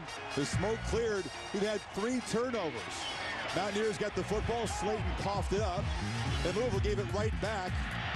After the catch, the fumble by Jimmy Riley, and then Slayton, his very next carry, coughs it up again, and Malik Jackson scoops and scores. Cardinals 23-14. Go down to Aaron Andrews with more on the real blackout, not the crowd attire one. Well, Chris, I had a chance to speak with the stadium operations down here on the field, and they told me they have no idea why these lights went off. They said right now they're going to cool off for a bit, and they should be back up in the next 5 minutes. Now, remember, guys, it was during the summer. Bobby Petrino told the marketing department, we want a blackout. We want a big game for this West Virginia game, guys. And he got his wish. Darius Reynaud rocked at the 20. We can adjust our cameras to make this look much lighter than it appears to the naked eye. It is a significant loss of light on the field. Let's see if Steve Slayton, I was watching during the break, Chris, you're right about how dark it is here, but Steve Slayton having his left arm worked on, and he was wearing a sleeve like a lot of the other West Virginia players on his left arm. That was the arm where he was holding the football, and the ball came out. Now you can see working with it, trying to just kind of see if maybe he has a little bit of tingling or numbness. He's trying to get loose on the sideline right now before they put him back in the game. He's out of the game, and Owen Schmidt, the big fullback, is to the left of White. First down at the 20. Biggest deficit this team has faced in more than a year. White dropped for a loss. Abe Brown, part of this deep defense, they just keep bringing in backups who can make plays. And let's go to the sidelines and check a look at the situation with Slayton is. Trainer looking at that left hand. And to kind of hold his hand, maybe get some feeling back. It's Reynaud with the catch across the 20, but it'll set up 3rd and long. Anytime you see a ball carrier over there kind of flexing his hand and trying to rotate it around in different directions, not only is he taking that sleeve off to get his arm looked at, I don't know if that maybe caused a fumble in his mind. Flag, Eagles shift on the Mountaineers. From the previous line of scrimmage. They get Brandon Miles. Replay 2nd down. So it'll be 2nd and even longer. But if you lose feeling, obviously, in your hand or in your arm, you cannot secure the football the way you would like, and maybe that had something to do with why we saw the ball come loose. He continues to kind of flex his hand, trying to get that feeling back. Now, this offense depends so much on Steve Slayton. He can't go. This is not the same team at all. Schmidt still in the backfield. White flips it to him in the flat, and he's hit for a loss. Nate Harris there to knock down the fullback at the 6-yard line. What's happening right now is Mike Cassidy, as a defensive coordinator, smells blood in the water. He's bringing pressure. They try to get the screen, but when Owen Schmidt out there instead of the speedster Steve Slayton, Nate Harris locked in on Owen Schmidt, and as soon as he made the catch, was there for the big hit for the Cardinals. Harris, a linebacker who was demoted a couple of games ago, still gets a lot of snaps, makes a big play there. 3rd and 24. White will run out of his end zone and has to fight forward just to stop the bleeding here before Harris makes another tackle. There's no question about the strategy and what Louisville did, and it's a very good call. West Virginia is uneasy. Now Pat White limping off the field. West Virginia is uneasy without Steve Slayton in the lineup. It's one thing to mix Owen Schmidt into the game, but it's another thing to rely on him every down. And that time with Owen Schmidt in, Louisville brought pressure every single snap. The big concern now is White, who was limping badly as he got back into the bench. Scott Kozlowski to punt.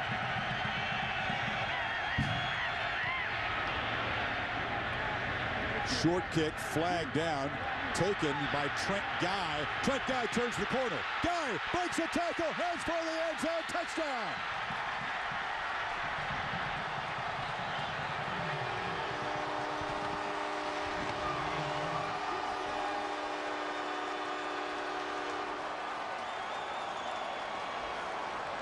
We'll check the flag, which came immediately after the snap on the punt. Punt coverage just 26 yards. Legal formation. The offense. Number 49. Penalties decline. touchdown. Back-to-back non-offensive touchdowns for Louisville, and the Cardinals have blown this game open. Huge mistake here by the punter. All of the coverage, Chris, went to the left. The punter, Kozlowski, punts the ball. I think it came off of his foot.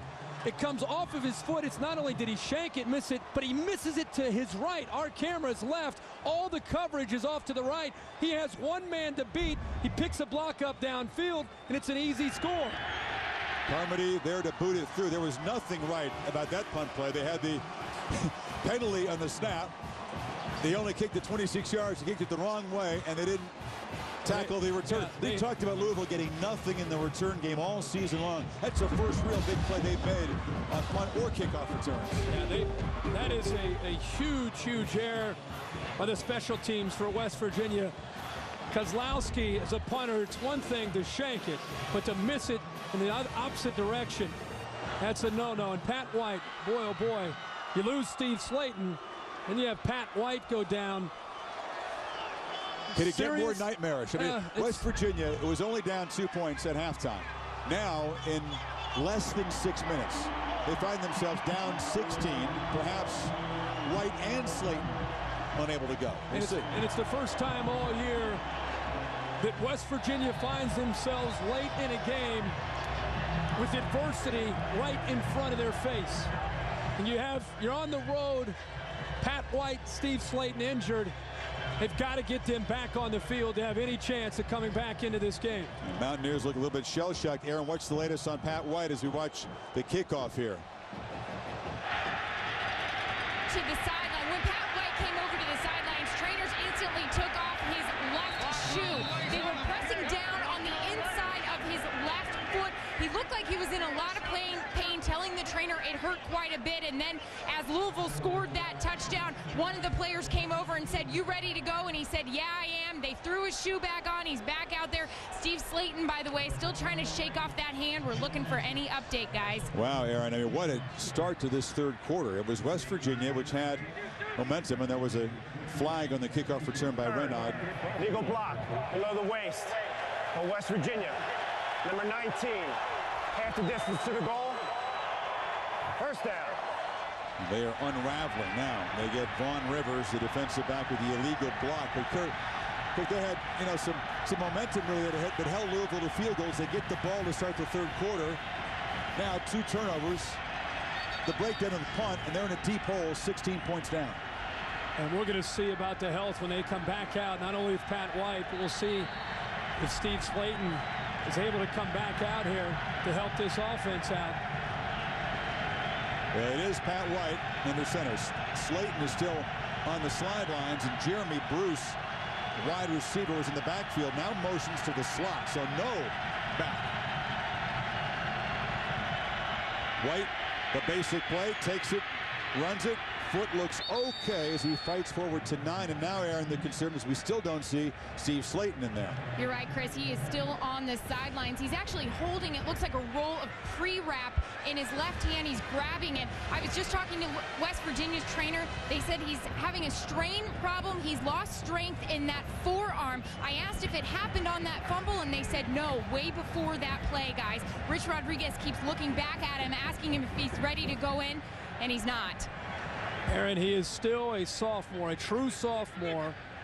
And one thing that I'm sure people are going to go down there and remind him, Rich Rodriguez, see that number 3 at the top right-hand corner next to West Virginia, that number 5 next to Louisville. This is for all the marbles, this game, and there's still a lot of football to be played down the road in the Big East, but Rich Rodriguez, to win this game, has to have number 10 in the lineup.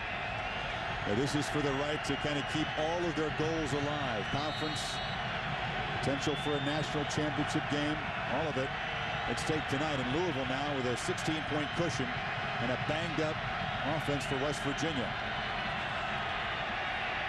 Trying to plow straight ahead for the first down.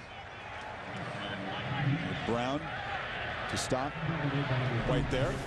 Again, Rutgers awaiting Louisville a week from tonight. The banks of the Raritan. They'll be all revved up in the Scarlet Knights campus for for the Cardinals. We'll be there. It'll be fun. Cannot wait to see that. I'm really looking forward to seeing the Rutgers team, especially in their stadium. They're going to be fired up. But it's not just the Big East, Chris. It's the BCS. Sure. National championship implications. Still no Slayton. They hand it off. They're trying to find answers. It's Jeremy Bruce, the wide receiver, who takes the handoff. They're trying to find ways to create playmakers in the running game, minus number 10 here. They're looking into a bag of tricks, trying to look down and see who can come up with maybe a playmaking ability. All-State BCS standings through October 29. Ohio State and Michigan at the top. West Virginia sitting there at 3. And this Louisville Cardinal team at 5. They'd get a significant jump if they end up beating the number 3 ranked team in the BCS standings. We'll talk a lot more about that story as it develops tonight. They handed to Schmidt, who has a first hand across the 32. Again, there was a huge comeback by the Mountaineers a year ago. They were down 17 with 10 minutes to play against Petrino's team on their home field and rallied. So now the deficit is 16 with a lot more time to go. Question, of course, is the health to Slayton, who scored those 6 touchdowns once they got behind. Well, and it's not only that, it's scoring in a hurry. You're down 16 halfway through the 3rd quarter, and you run the football. You're not a great passing team. Your big playability is number 10, along with 5. I don't know if 5 can carry the load. Pat White on his own. Let's see if they begin to go to the air more. They will on first down. White fires over the middle. It's caught. Rashawn Bolden, another first down. Quick zip of 13 yards. Bolden, the lightly used wide receiver, beginning to become more of a weapon in recent weeks. And this throw gives you an indication that Pat White, when he has time, has a very strong arm. And I just think that because we have not seen Pat White throw the football enough this year, that people underestimate how strong his arm actually is. It's Jeremy Bruce, a wide receiver who's jumped into the backfield position, no fumble. He's ruled down. John Russell, the safety, got him after a short gain that he grabbed him by the face mask to bring him down. There is no flag. Sure looked like he got a hold of some of the face mask. Louisville. Yeah. Oh, without question. That's the 15-yard variety, huh? Yeah, he gets away with one there, but it's interesting, a lot of pressure. Almost every single snap, you're seeing Louisville bring some kind of pressure on Pat White. They bring pressure from 2 guys in this play, but White sidesteps it. Gashes into the defense. He gets clobbered in the secondary at the 40-yard line. William Gay, the corner, was there, but a 14-yard gain for White. I tell you, he got stood up. Well, he got stood up, but it's impressive to see the heart of this young man and what he's trying to do to lead this team back. Yeah, he got stuck, Chris, but he also got right back up and he's ready for the next play. Kid's showing a lot of determination without his guy, Steve Slayton, in the backfield with him. He's carrying the load on his own at this point. There's Gay and Harris has got him in a sandwich. First down. Give it off to Bruce, tries to turn the corner. He's shoved out of bounds by Abe Brown. Now, you're so right. They have to kind of retool their thinking now without Slayton in there. Well, what happens is either you slip Owen Schmidt through where you catch him off guard, or you have to have Pat White either throw the ball or get loose. And it's been tough sledding since Steve Slayton has gone down with that injury. Very, very different from the offense and the firepower that we've seen all year with the combination of Pat White and Steve Slayton in the backfield together. Now, they averaged almost 9 yards per play in the first half. About half that since Slayton went out. 2nd and 12. White on the reverse. It's Raynaud looking for the corner. And a pretty good job by the Louisville defense of staying at home. Guys able to fight off the block. Earl Heyman on the tackle. You said it. Good job of showing discipline considering how much pressure they're trying to apply on West Virginia. But that is the young man. There's the player that you're going to have to see come alive if Steve Slayton stays out. It's going to be Darius Raynaud, because he is a tailback lined up at receiver and probably their other playmaker outside of Slayton and White. Best playmaker outside of Slayton and White.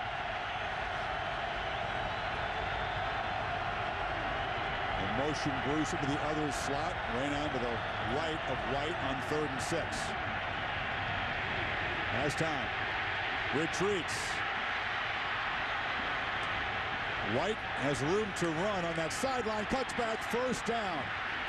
Dropped inside the 30. He retreated way back in his own end of the field and then gets back down inside the 30 for a first down. I hope people are starting to watch Pat White and really have appreciation for what this kid can do for an offense. People want to knock him and say, well, they don't throw the ball enough. He can't show the ability to throw. They haven't had to throw the football. This is a team that averages 319 yards a game on the ground, and they also score 41 points a game. Pat White showing you that he can create and make plays, both running and throwing. Yeah, he retreated 22 yards there, then gained 8 for the first down. Yeah.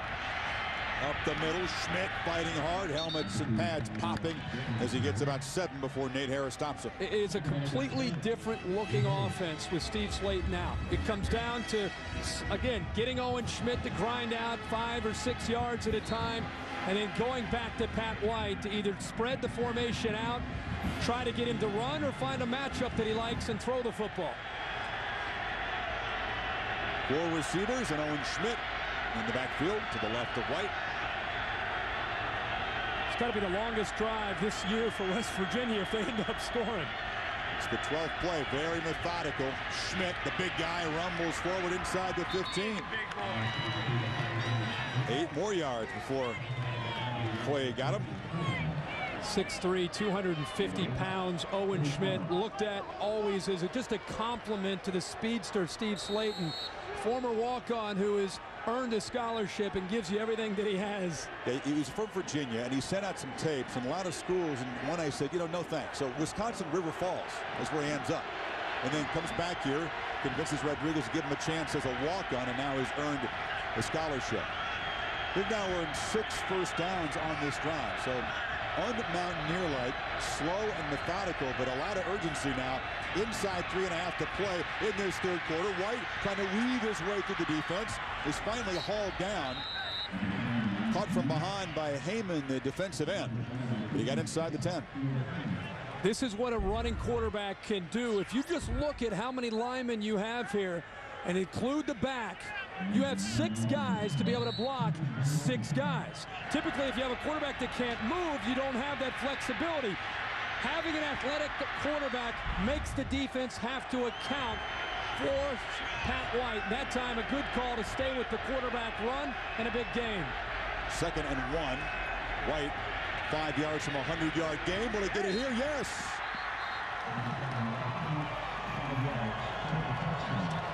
Owen Schmidt, the block, and what a drive by the Mountaineers. Then answer the courage question of Pat White. Absolutely. To date, I will say that that's the biggest drive of the season for the West Virginia team. On the road, we just talked about they had fumbled twice, a lot of adversity, lost their star back in Steve Slayton, and give Rich Rodriguez a lot of credit. 14 plays, 92 yards, almost 7 minutes off the clock. Methodical, but Pat White carried his guys 92 yards into the end zone and a must score on that drive. White digging deep. McAfee adds the point. The margin is 9. Brom and the Cardinals get the ball back when you come back.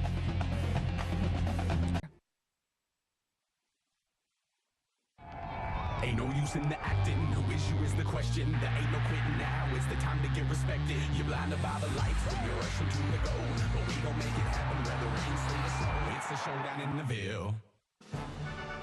Well, we've seen a wacky third quarter here at Papa John Stadium. West Virginia's had the ball for 20 plays this quarter. Louisville for only 3. But it was Malik Jackson returning the Slayton fumble for a touchdown. Trent Guy for Louisville then returning the short punt for a touchdown. Steve Slayton, still a group of folks looking at that left hand. But an important drive for Schmidt and the Mountaineers to close within 9. Now we'll see what Brom and company can do. Only 2:07 to play in this third quarter. They're going to throw over the middle, and Brom has a man caught.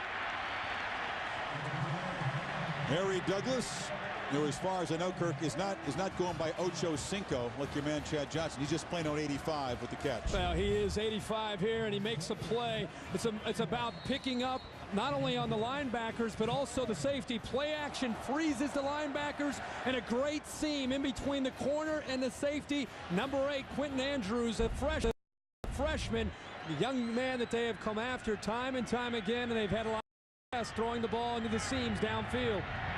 A productive night for Douglas with 6 catches now.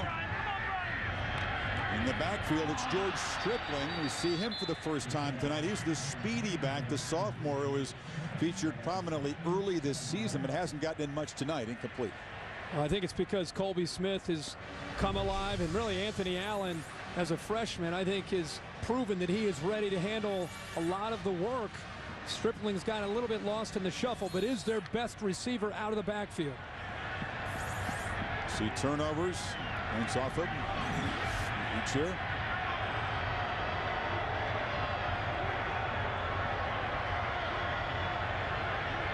Braun checks off, goes back into the shotgun as the Mountaineers show pressure, then back off, then bring the middle linebacker. It's complete over the middle once again. Jimmy Riley. Jimmy Riley atoning for that earlier fumble down inside the 15. The senior has waited his whole career to make impact plays. Had the fumble on his earlier catch, atones for it with a 40-yard gain. Good blocks by Colby Smith and Douglas there. Well, Barnage, the tight end, does a good job of clearing. Once he clears, there are no linebackers in the area underneath. Nice job, good throw, and the thing, it gives Riley a chance to make a play, and the blocking downfield. Good hustle that time by Harry Douglas. Up the middle, Colby Smith fights inside the 10, and you feel good for Jimmy Riley. I mean, bright lights, huge game. A senior has waited his whole life, makes a fumble, which could have been critical. Turned out to be no big deal because the Mountaineers fumbled it right back, but now gets a chance to make a positive play. Yeah, in that play, even though he fumbled, it was a great catch in traffic. He just wasn't able to secure it, and ball came out. But that time, as you said, Chris, boy, showing it's pretty comfortable when he gets into the open field. He made a big play, and now again Louisville down inside this red zone. 3 receivers, and they'll motion Smith out. Empty backfield on 2nd and 5. Braun, quick drop, fires near side, complete. Not much there. Trying to get Riley perhaps a touchdown. That time Eric Ricks was spying on him. I think Bobby Petrino thinking, all right, I learned my lesson in the first half. I tried to rely on the big boys up front to try to pound it in when I got inside there, and it didn't work out. You can see the competitive spirit of Coach Petrino. We're going to head to the 4th, and he's trying to throw the ball into the end zone now. He wants 7 points on this drive. West Virginia really needs to keep Louisville out of the end zone, keep them to 3, because with everything on the line for these 2 Big East unbeatens, we head to the final 15 minutes. The Cardinals looking for consecutive home win number 16, up by 9 and in close. Remember, last year's game was a classic in Morgantown. Mountaineers rallied as Pat White came in for the injured Adam Bednarik at quarterback. Slayton went crazy. They traded touchdowns in overtime. Finally, in triple overtime, Louisville, after watching the Mountaineers go up, had to go for 2. But Braun was stopped.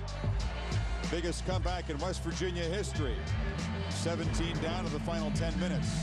Louisville's lived with the pain of that for a year.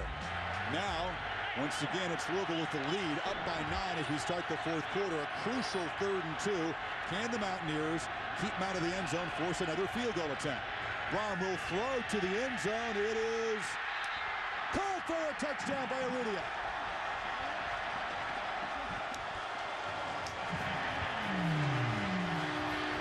So much for Smash Mouth. They throw it to the 6'6" sophomore, the hometown kid, Arudia, who beats Antonio Lewis. You could tell when Arudia broke the huddle, he went to the near side. The ball was on the right hash. He gets the foot down. It's a touchdown. But what was amazing to me is that Antonio Lewis at 5'10" walked up on him at the line of scrimmage against a 6'6" receiver, making it very easy. Textbook fade to the corner for the 6'6" receiver and the touchdown. So it's back to a 16-point lead in the first play of the fourth quarter. And he didn't give him much of a cushion. He walks all the way up, basically saying, let me see if you can beat me. And Urrutia says, I have a quarterback that's going to put it over my right shoulder for an easy touchdown. Not only with the size advantage, Chris, but just a great ball by Brian Brohm. And he got that left foot in just as he caught the ball. The right foot may have been near the line, but the left foot hit, and you can see Douglas and Urrutia getting the job done. This is something different this year from Louisville's offense. We've been coming in here for years, going back to the days of John L. Smith. They've always had 4 or even 5 go-to wide receivers, going back to the Deion Branch days. This year, it's just 2. Urrutia on one side, Harry Douglas on the other. And I thought that might be a potential weakness, not having that great depth. But these two have carried the load throughout most of the year, and will have to continue to do that throughout the remaining schedule. Now the Mountaineers in deep trouble again. It's a quick strike offense when Slayton's in there. Can he return? Louisville answers the methodical march by West Virginia with their own 80-yard touchdown drive, and Aaron Andrews tells us that Slayton is set to go back in there when the Mountaineers get the football back. This is Raynaud on the fly at the 6. Has a crease. Darius Raynaud breaks the tackle of the kicker, but he slows him up enough for the pursuers to get him near midfield. Just had the kicker to beat for a touchdown and just couldn't quite get by him cleanly.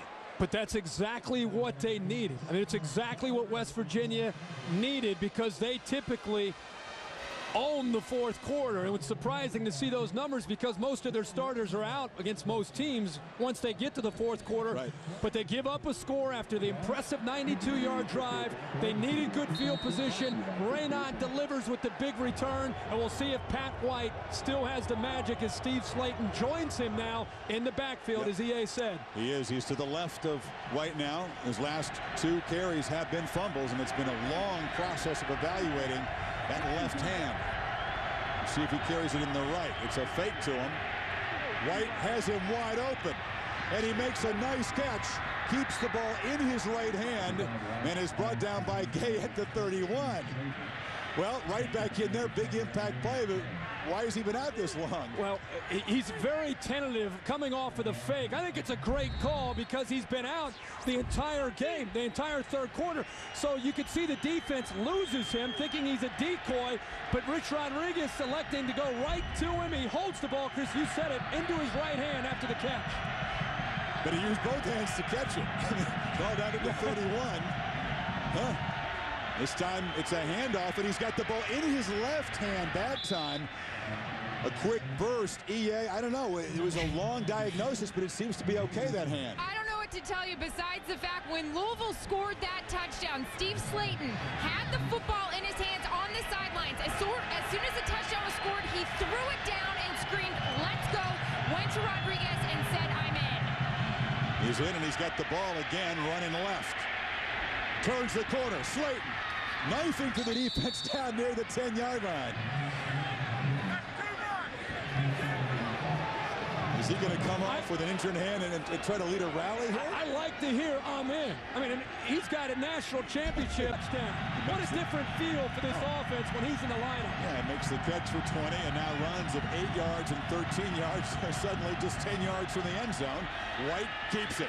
Finds a crease, is hauled down from behind by Michael Adams at the 5. It just, when you have Slayton in, not only does his speed come into play, but it opens up things for Pat White. Even though Pat did a great job on that 92-yard drive, all of a sudden this offense is predicated upon blocking angles and seams in that defensive front to clear it for Pat White. And that time he was able to go back to his comfort zone with 10 in the game to be able to find one of those seams. Raynaud in the slot. White with Schmidt out front. Muscles into the end zone. The Mountaineers have their answer to Louisville's touchdown. A drive sparked by Slayton. And the lead is at 10 with plenty of time. What a difference. 5 plays, 51 yards, 2 minutes and 14 seconds after taking nearly 7 minutes on that last drive. The return by Raynaud, Darius Raynaud, putting the ball close to midfield was essential after giving up another touchdown to Louisville. Big play there by Raynaud, and it's nice to see Steve Slayton in to help this offense and how quickly these Mountaineers can score. And now down by 10, they're going to go for 2 points to make it a one-score game. Schmidt to the left, Slayton to the right, and Pat White. 10 Louisville defenders, some confusion. The snap is fumbled, and the conversion fails. The ball is still loose on the ground. It could be picked up by the Cardinals, but now they just fall on it at the 15. So still a 10-point game. This crowd, though, you think this crowd is aware, remembers the comeback the Mountaineers made a year ago? Yeah. There's unease here again. Well, the crowd had so much to do with that comeback last year, but Louisville got away with that. There were only 10 players on the field. They caught a break with the errant. Yeah, and snap bails him out. Braun gets the ball back up 10.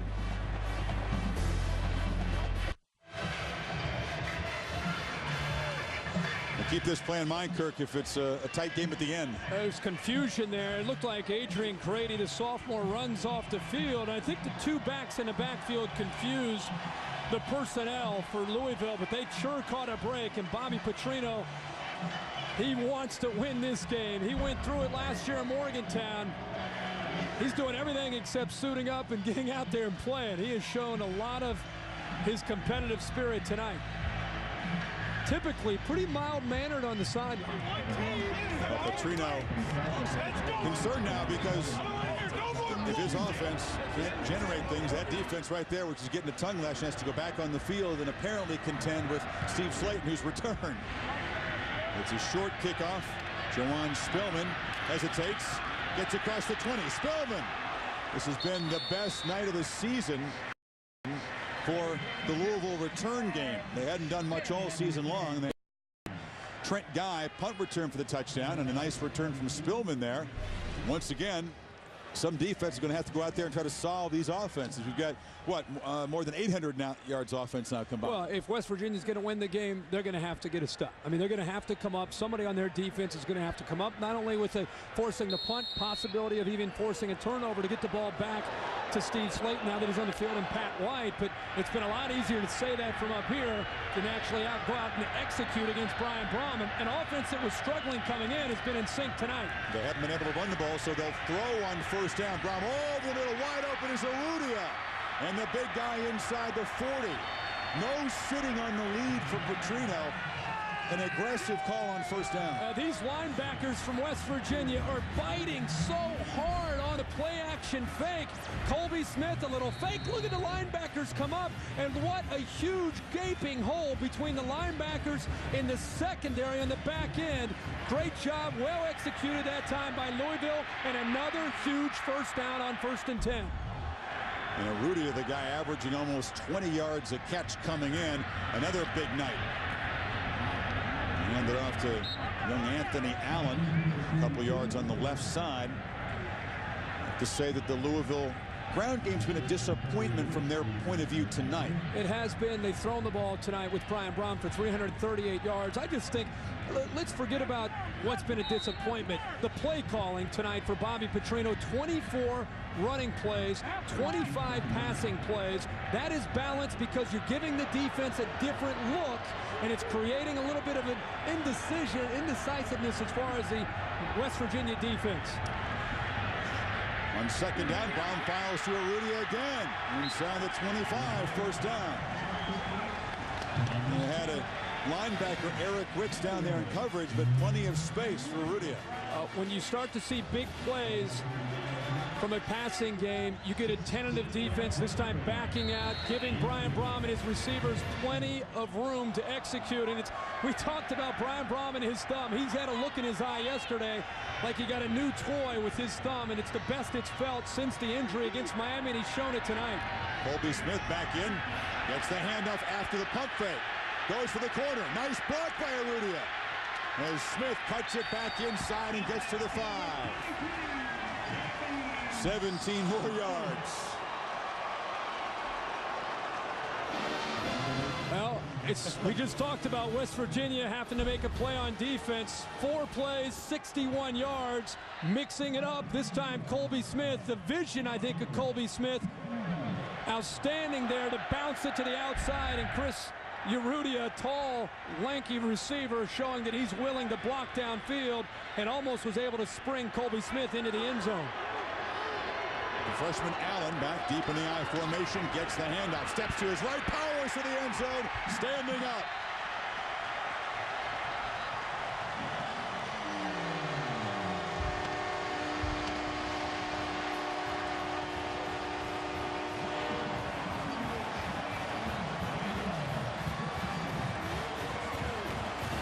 Kind of a helpless look from Rich Rodriguez and those Mountaineer fans. 66 yards in 5 plays. Right side of the offensive line. After all the problems, Bobby Petrino has confidence in them, and they blow the West Virginia defense back off the ball, paving the way for Allen into the end zone. Art Carmody's on pace to break all the career scoring records in Louisville, and he's adding to that tonight. Another PAT. The lead is 17, biggest lead of the night for the Cardinals, 10:19 to play.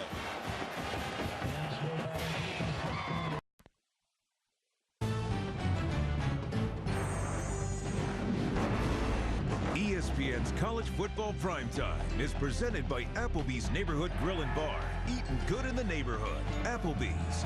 And in part by Allstate. Are you in good hands? This crowd's been taking on a ride tonight. We've had a little bit of everything. Power outage, which knocked some of the lights out for a while.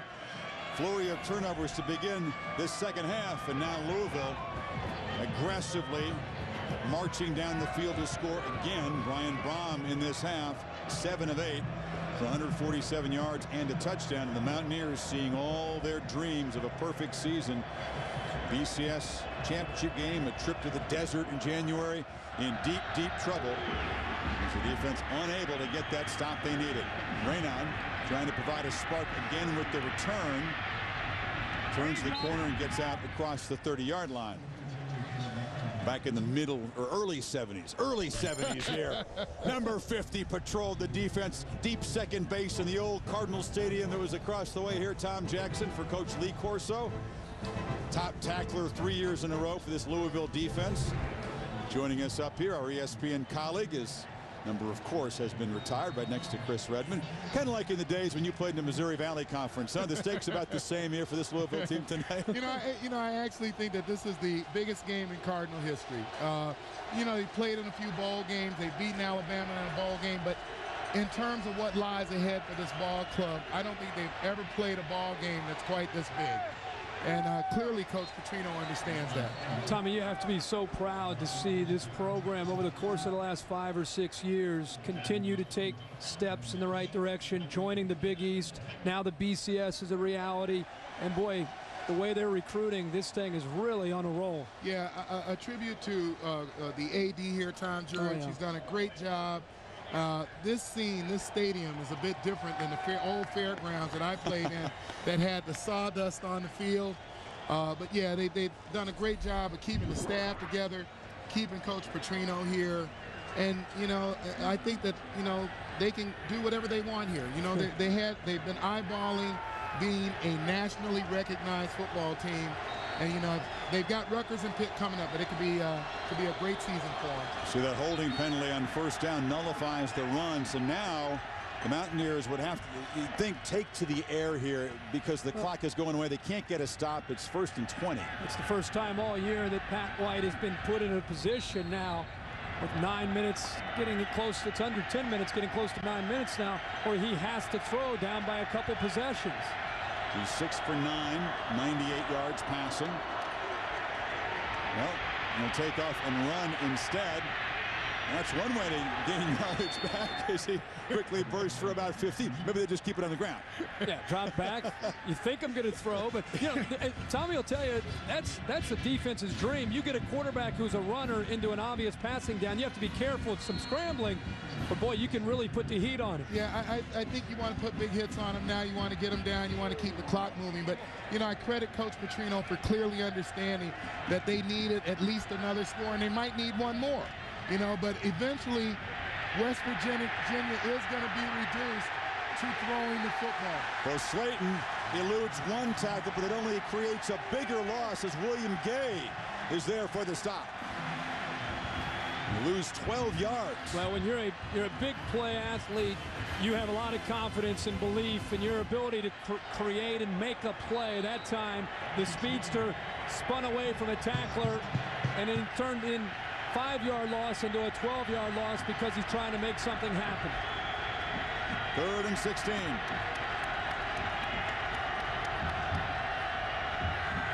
White fires over the middle, complete for a first down. A huge conversion to Brandon Miles, who finally makes a play tonight. How about that, Tommy? It's a pretty outstanding throw. 3rd and long. Well, you know, proving that they can throw the ball if they have to. You almost get the feeling that they'd rather run it. But, you know, like I said, you know, a little over 8 minutes left now. They haven't proven they can stop Louisville.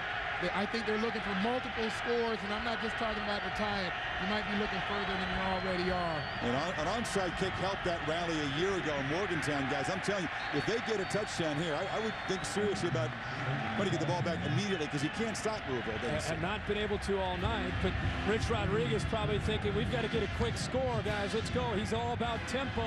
And then I'm sure he's thinking, the odds are eventually we have to come up with a stop, but they've got to score in a hurry. Whistle now, official stopping things. Timeout, Louisville.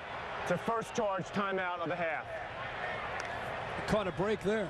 I was standing here in a panic watching a wide receiver line up with nobody over his head. Top of him.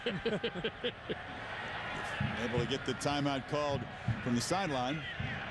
So let me ask you this. I mean, you're a little bit biased, but you know the conversation in college football where we don't settle things on the field like the NFL. Right. You understand we have, you know, this crazy BCS system. Yeah. I've heard of it. And some of us like it, others don't. Come on. But now what about Louisville? They get out of here with up 17. The conversation's going to be, is this team good enough to be rated ahead of some teams from quote unquote power conferences that have lost? But this is a power conference now, though. Well, you know, I think that when you start looking at the people that they're going to have to play, you know, playing West Virginia tonight, Rutgers is going to, you know, be undefeated when they play them. Pitt's a pretty darn good football team. I think that when you start looking at the people that they beat, you know, is anybody up there where Ohio State is? They're such a good ball club. Yeah. You know, and I don't think anybody's unbeatable. You know, if Louisville's deserving to be there, they're deserving to be there. It's really going to come down, the debate's going to come down to if Louisville wins tonight and they run the table, you start to look at some of the teams that possibly could be up there, one-loss teams, Florida, Auburn, Texas, USC, Notre Dame. Eventually, the loser of the Ohio State-Michigan game will be up there. So, of course, Cal's going to play USC, and Notre Dame's going to play USC. Auburn and Florida could meet in the SEC championship game. So we'll see how many survivors there are with just a single loss at the end of the season. But Louisville will believe it's making its case tonight. That's From their point of view, their case is being made tonight here. They've had 457 total yards, and they've played pretty well. And West Virginia's got 437, but I think most of that's running the football, 319 yards running. Yeah. Good old defender watching almost 900 yards and counting. It's hard to watch, Chris. This is hard to watch. Amen. It's great to have you here. Let's get back to the action. Thank you, guys. Buddy. Tom Jackson, many special guests tonight. A fun night here in Louisville, and we'll see if, as he mentioned, the Cardinals can finish the job. White fires over the head of Brandon Miles on the far sidelines.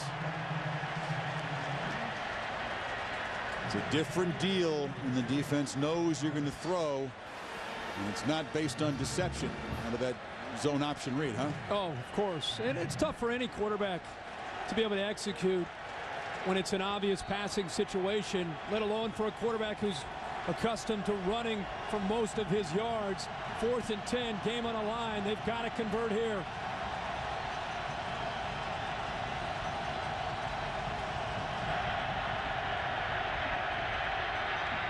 Delivers to Raynard. He must fight toward the marker. He won't get there.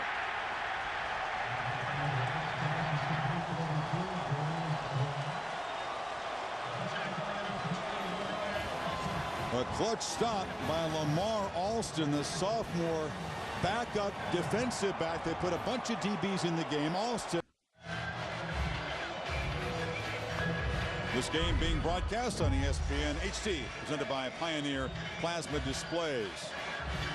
Louisville has made a pretty good display here tonight. The Holsters looking in. Remember, it was last year, down 17, about 9 minutes to play at home. It was 24-7. Mountaineers storm back. This doesn't have quite that same feel. The Cardinals with the ball, up 17. 7, 10, and counting here to go. Finish, finish. That's been the motto ever since that collapse a year ago, and you can believe that they won't let up.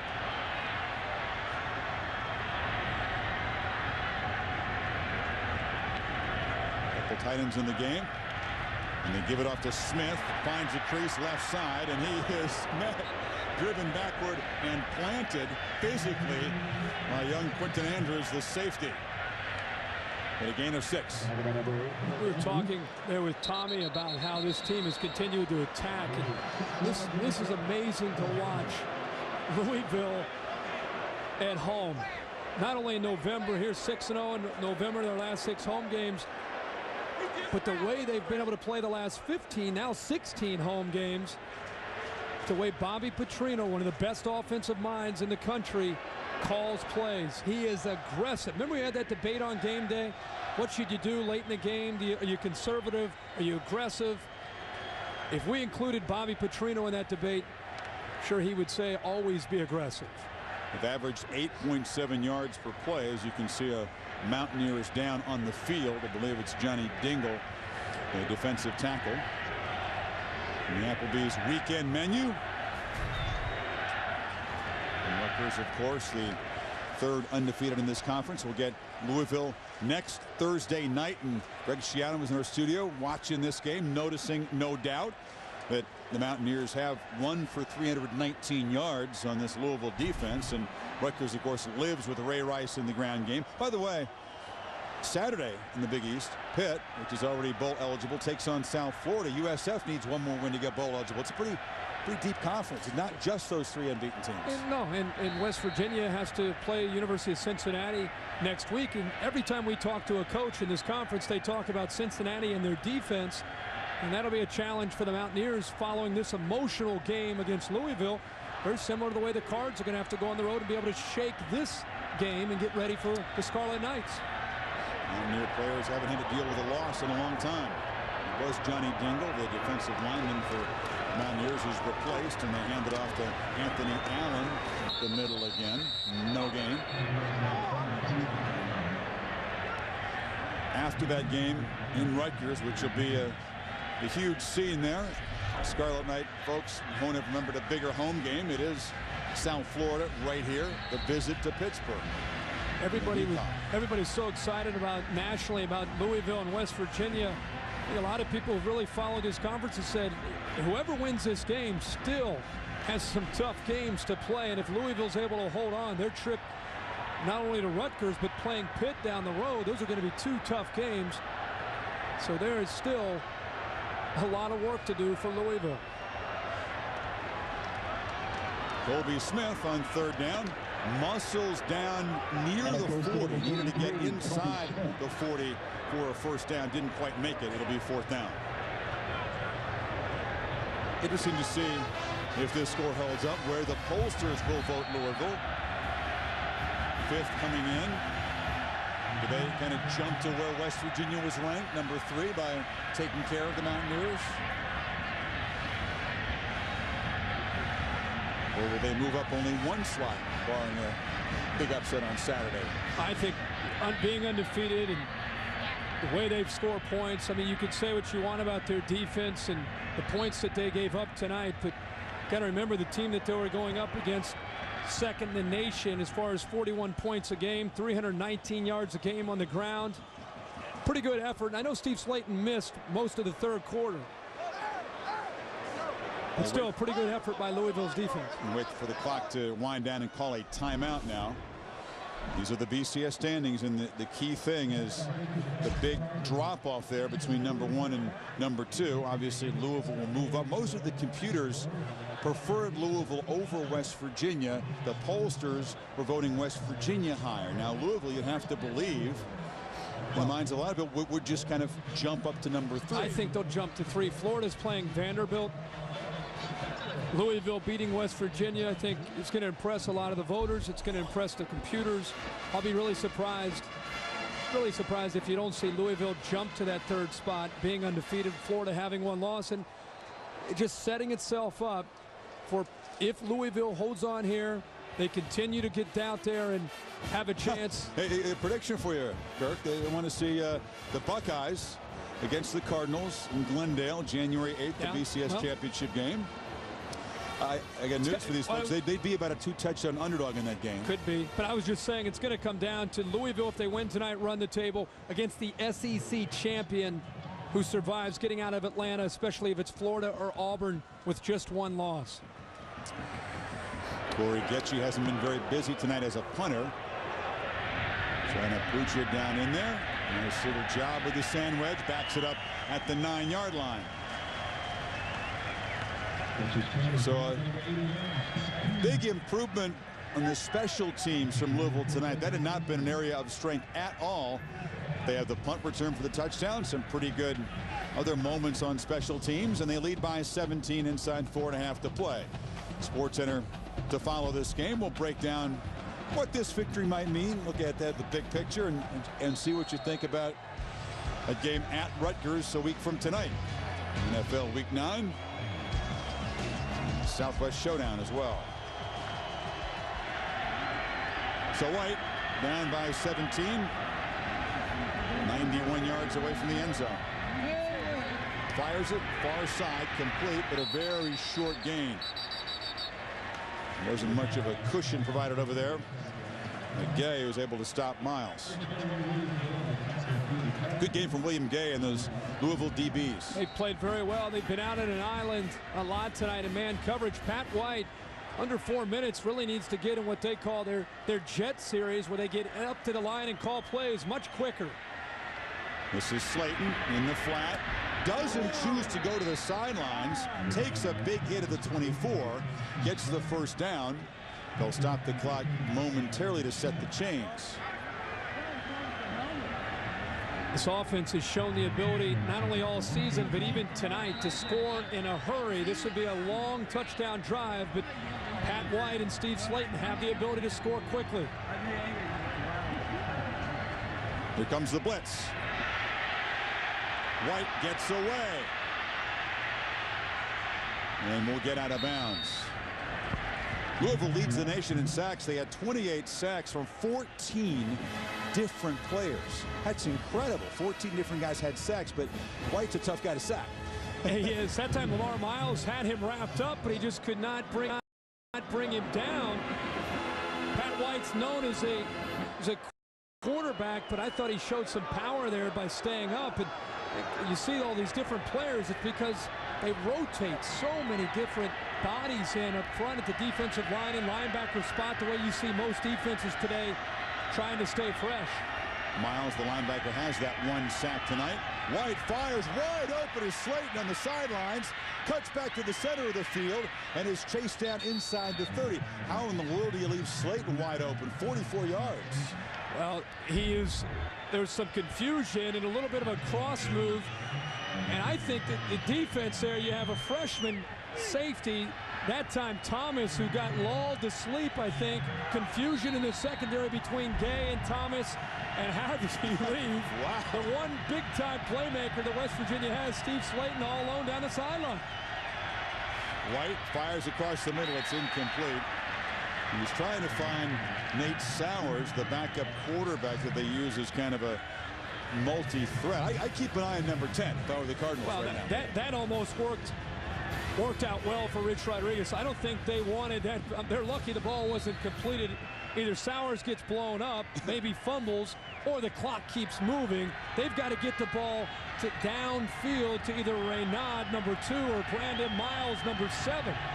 Raynaud's in the slot. Slayton is off the field. It's Schmidt next to White. He stays in as a blocker. White scampers and now fires downfield. Caught. Miles keeps his feet and gets down inside the 5. So they do turn up the tempo and create a 26-yard play. It's happening fast. I mean, again, you could say what you want about this team. They don't have balance. They can't throw the ball, but they're showing right now that they have that ability to be explosive and get downfield in a hurry. He scrambles a lot of time to buy that. It's time to throw. White stopped short at the 2-yard line. A nice hit was Brandon Sharp, and the clock continues to tick. And call a timeout now. It's going to be, in all likelihood, too little too late for West Virginia. But they have shown with 210 passing yards, they're capable in that area. Yeah, they have. They have. And they've also shown, for a team that's undefeated, facing a defeat, that they're not quitting. You know, that's always a good sign for a coach. Our old friend Mike Tirico looking in with interest tonight as a preview of Monday Night Football. Our pal Tariq, of course, who attended Syracuse, has a big interest in Big East football. Excited about what's become of this conference. No one could have foreseen this. Yeah, and we're gonna have a great scene next week. It'll be a lot of fun in Rutgers. The folks will be amped up to get a national showcase game for their team, which, by the way, destroyed the Navy team more than Notre Dame did. Just if you want to, I know compare scores is tricky, but Scarlet Knights they also destroyed the Pittsburgh team. Did you see those numbers? 999 yards of total offense. I expected that. That's no big game. 999. See if we get over 1,000 on this play. White fakes it and scampers into the end zone. It's over 1,000, and the lead is trimmed to 11, and they'll go for 2. No, I wouldn't bother at this point. The 4th rushing touchdown. I thought they could cut it, but now it wouldn't make any difference at this point. They're going to need some onside kicks and some more possessions. At least we got 1,000 yards of offense. Yeah, we got it. Yeah, next week. It's kind of a home game for you next week. That's a big time there at Rutgers. Just drive from the city right down to New Jersey. Looking forward to it. Have you ever been to the stadium? I have. Not to see a game. I've been inside the stadium, but not to watch a game. No. EA, they made a little secret change to the goalpost, which got the attention of the Mountaineers. Oh, yeah, it certainly did. It made the headlines in West Virginia, and I'm sure it'll make the headlines here in Louisville tomorrow morning. Collapsible goalposts, guys, were installed last week. Now I was told, well, why? Because you thought you were going to beat West Virginia. I asked the SIDs that, and they said, oh, no, it was just, we thought it was good precaution for the rest of the year, you know, wanted to do that, so we'll see what happens. Yeah, Rodriguez was using that to kind of fuel his team. Coaches will use anything. We'll have to see if they do rush the field here. Certainly this is a big landmark milestone win for this program, if they could finish it up. Well, such anticipation for this game for both these teams, and not only what it means for the program and what it means for the conference, but we've talked all night about the BCS. The winner survives and continues to move on. But I've just been really impressed tonight with Louisville and their offense. For a team that came in limping offensively based on what they're accustomed to seeing, Brian Brom has stepped up in a big way. We all question, how's his thumb going to hold up? He didn't look great against the University of Cincinnati when he came back from the injury. Didn't look great against Syracuse. Tonight, you could tell that his thumb felt better, and he had his confidence back, and 354 yards. It's a pretty good night for Brian Brom. McAfee on the onside kick. It goes out of bounds. So Louisville will take over. You guys recall another Thursday night game in a driving rain back in 2002 when the Noles came in here. This was a real turnaround win for this program. Yeah, this was a huge win. Dave Ragone trying to keep them hope alive there. This win Florida State, and you had Chris Ricks here in overtime putting the ball up, and ball's intercepted, setting up the Cards. I think it was their first play, if I remember right. First play in overtime, they went in. Pandemonium after that. Huge puddles everywhere. Oh, boy. No, they didn't have the newfangled goalpost back then. It took a while for them to try to bring those suckers down, and technology has arrived here. Now, they do recruit the state of Florida hard. I mean, Colby Smith is from Tallahassee himself, and they're starting to go in and compete against the SEC schools in schools in the South. That's their recruiting base, Louisville. They don't do a whole lot in Big Ten country. They in Florida and Alabama to get players, as well as the state of Kentucky. And opportunities like this to showcase their program on a Thursday night, to show recruits all over the country, is something that Bobby Petrino welcomes. They hand it off to the senior Smith, who spins forward. Needs to be reiterated. This is a great win for Louisville. Tom Jackson said maybe the biggest win in this program's history. But I'm telling you, I'm throwing out the warning signs right now. We've seen it too many times this year that a team has a huge win and they turn around the next week and they're flat.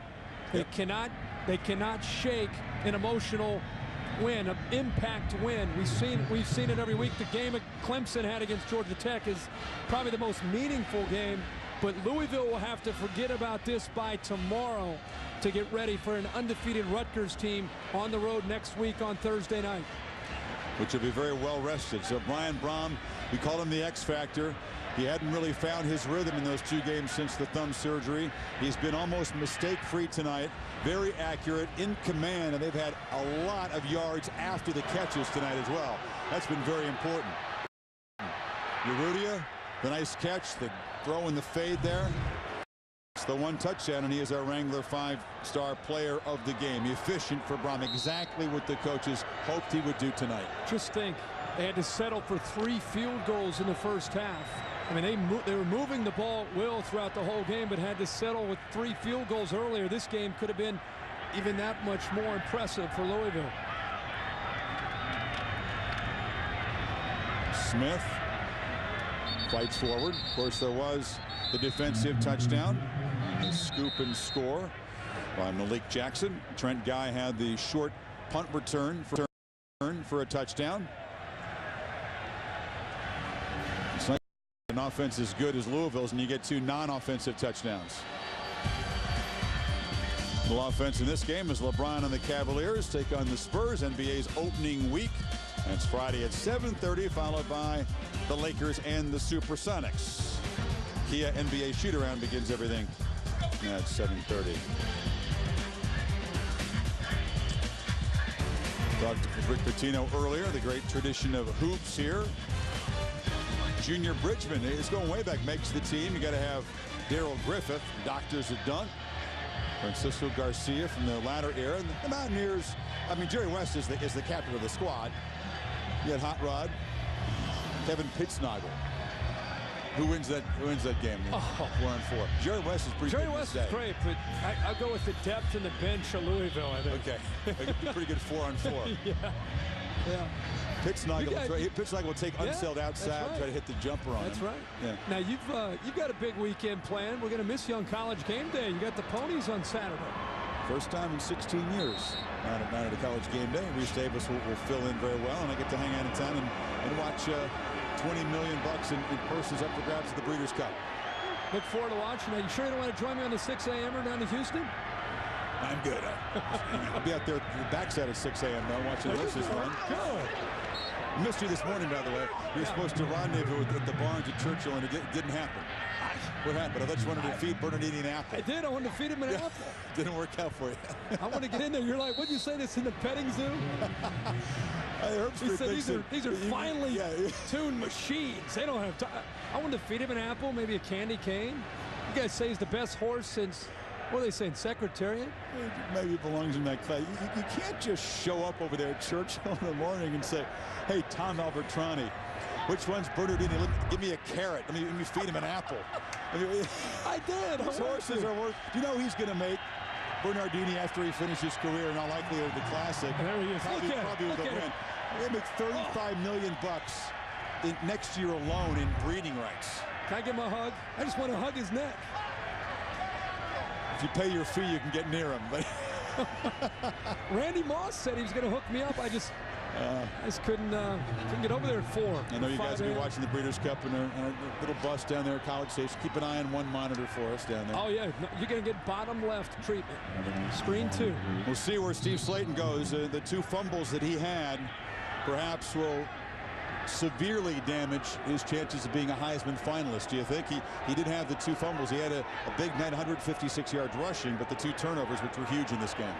The turnovers were big. The injury taking him out, the loss by the team. Even though it's a year where the Heisman Trophy is after Troy Smith, it's wide open on who's going to get to New York City and who's going to be a finalist. This was a golden opportunity for him to take a hold of it and say, hey, I deserve to be there, and just wasn't able to take advantage of that opportunity tonight. And he's still one of the most explosive offensive players in the country, and you can see the Louisville fans poised to make a run onto this field. The goalpost may be down before they get to him, but they're going to still have a party here at Papa John's.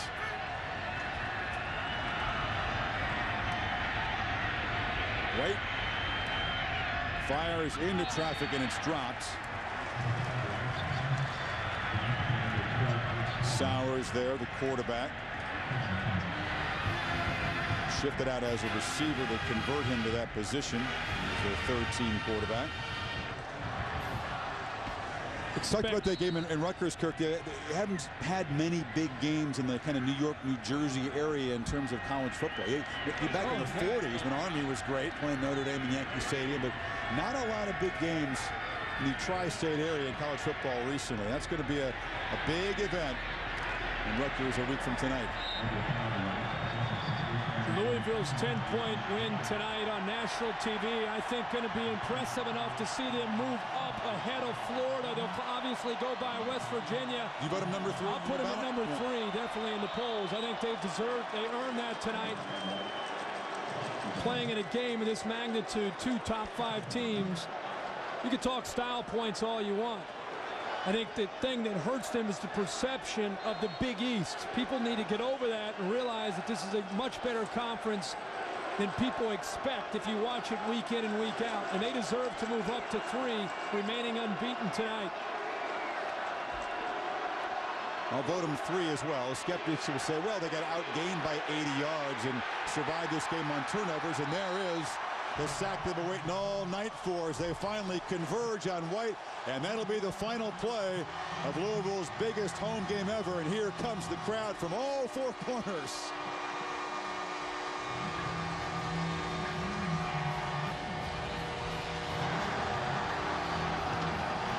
They celebrate by stomping on the logo.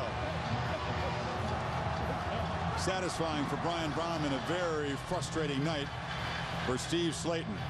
Rich Rodriguez and the Mountaineers, the 2nd longest win streak in the nation, is snapped at 14.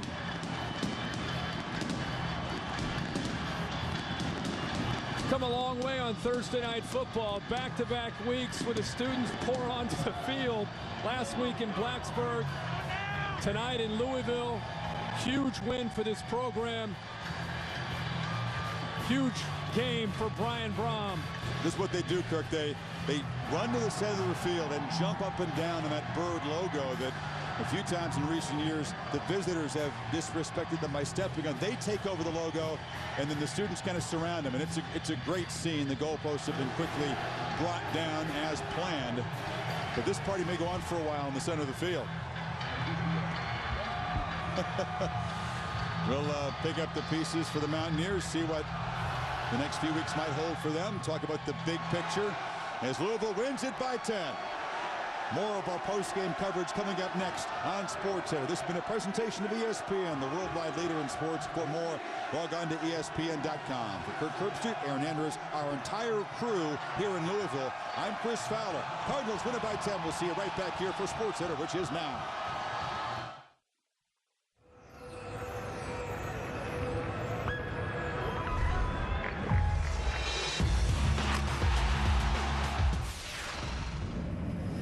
Handoff right at the middle. Steve Slayton headed for the end zone. Touchdown. This is SportsCenter. Back to Louisville for much more on what was the battle of the unbeaten. So what's next for the winner and loser? Hi there. Welcome to SportsCenter alongside Timmy. I'm Steve doing John Anderson. It's a good time to take a long weekend in Louisville. Breeders' Cup is there on Saturday. As for tonight, even though it's only November 2nd, quite possibly a bid for college football's national championship game was on the line tonight. Yes, unbeaten Louisville Cardinals, unbeaten West Virginia Mountaineers. The Big East flexing its football muscles, not that little round one. Chilly November night in Kentucky could very well mean a trip to warm Arizona in January. Steve Slayton, Pat White leading the Mountaineers ground attack. Best rushing attack in the nation, but they're up against Louisville's 8th-ranked rushing defense. So the fun here, strength against strength. And what a game they had a year ago. 3 overtimes, 90 points scored. How would the Heisman candidate Slayton factor against the Cardinals? Well, in the first quarter, he factored very well. 42 yards, nobody's touching him. Right to the end zone. West Virginia takes a 7-3 lead. We go to the second quarter. Louisville trailing 7-6. They had a pair of field goals here. They're going to reach the end zone. Harry Douglas. Harry's going to reach the end zone. Harry's going to tackle himself. Oh, the turf monster got him. Might have had 6. The drive continues. Anthony Allen bounces left. Look at Big 42. He's in for 6. Cardinals take a 13-7 lead at the half. It was 16-14. Exciting, close contest here on ESPN. Opening drive of the second half for the Mighty Mounts. Slayton. Off he goes. But he fumbles. Louisville recovers, so we have a change of possession. Minute 6 into this thing. Second play of the Cardinal drive. Brom to Jimmy Riley. He's got it. Now he doesn't have it. Now West Virginia has it. Wild start to the half. Turnover per turnover. Next play from scrimmage. Slayton got it. Oh, he puts it on the turf as well. Down it goes. Malik Jackson picks it up. Off he goes. Touchdown. Louisville back on top 23-14. 3 fumbles in the first 4 plays of the second half. They must have them extra slippery footballs over there. Slayton injured left hand. Keep an eye on that for you. West Virginia punting. Trent Guy. Couple of nice blocks. And look at that guy go. Oh, a crusher there. There will be, you saw the LFA infraction against the team in the white jerseys. That's declined. Louisville adds to its lead 30-14. Later in the third, same score, White. Off he goes. Touchdown there. West Virginia cuts the lead to 30-21. We're just going to keep scoring. Sports Center to follow. First play of the fourth quarter, Brom drops back. Little fade to Brandon Miles. Brom, 19 of 26 for more than 350 yards through the air. Louisville, hello, 37-21. Slayton, that's it. We're holding on to it. We're testing it. We're ready to go. Get him out there. Next West Virginia drive. Slayton to carry. Runs left. Down inside the 15. Keeps possession. First down, West Virginia. Later in the drive, White. It's West Virginia. It's West Virginia, the pride of every Mountaineer. Come all you old grads, come join us young lads. We're in for a touchdown, 37-27. Failed 2-point conversion. Later in the fourth, it's 44-27 Louisville. And finally, that 8th-ranked rushing defense stiffens. They allowed 328 yards rushing. Here, Slayton loses 12, and Louisville wins it 44-27. 44-34 as West Virginia tacks on a late touchdown there. So for Louisville, their 16th straight home win. West Virginia's streak of 14 straight wins anywhere ends. And for just the second time in history, Louisville beats the Mighty Mounts 6-2 all time. Now their first win against West Virginia since 1990. Back then, it was 9-7. Back to Chris Fowler, Kirk Herbstreit in Louisville. More on the contest from the Big East. Yeah, maybe 10,000 folks on the field at Papa John Stadium in a big mosh pit surrounding the Louisville Cardinals. They do come through in this big moment. More than 1,000 yards, these two teams combining. The skeptics might say, well, Louisville gave up a lot of yards, especially a lot of yards on the ground. 318 in West Virginia. Is this really the 3rd best team in the country? Well, you got to remember who they're playing. I mean, They're playing a West Virginia team who came in as one of the more powerful offenses in the country. And you really look at this game and dissect it. I think West Virginia was pretty fortunate with some good defensive stands to stay in the game early. This game really could have gotten out of hand because West Virginia could not stop Brian Brom and the Cardinals offense. I thought it was an impressive performance. The game was won at the start of the third quarter. The miscues, the turnovers, Steve Slayton going down with an injury. At that point, Louisville had control of the football game, and they really never let go of it from that point on. Mountaineer fan doesn't want to leave. Their dreams of playing in the national championship game dying on a very chilly night here in Louisville. The 14-game winning streak is snapped. Brian Brom, he was the X factor coming in. How would the thumb hold up? Just fine, thanks. He's with Aaron Andrews. All right, Brian, we got to get your reaction here. All these fans around you screaming the biggest game in Louisville history. How does this feel? It feels great. It feels great to come out here and get a victory in front of the home fans. But now the biggest game in Louisville history is this Rutgers game coming up. It certainly is. First off, we got to start off with the thumb. Everybody questioning it coming into the game with the cold weather. How did you deal with it tonight?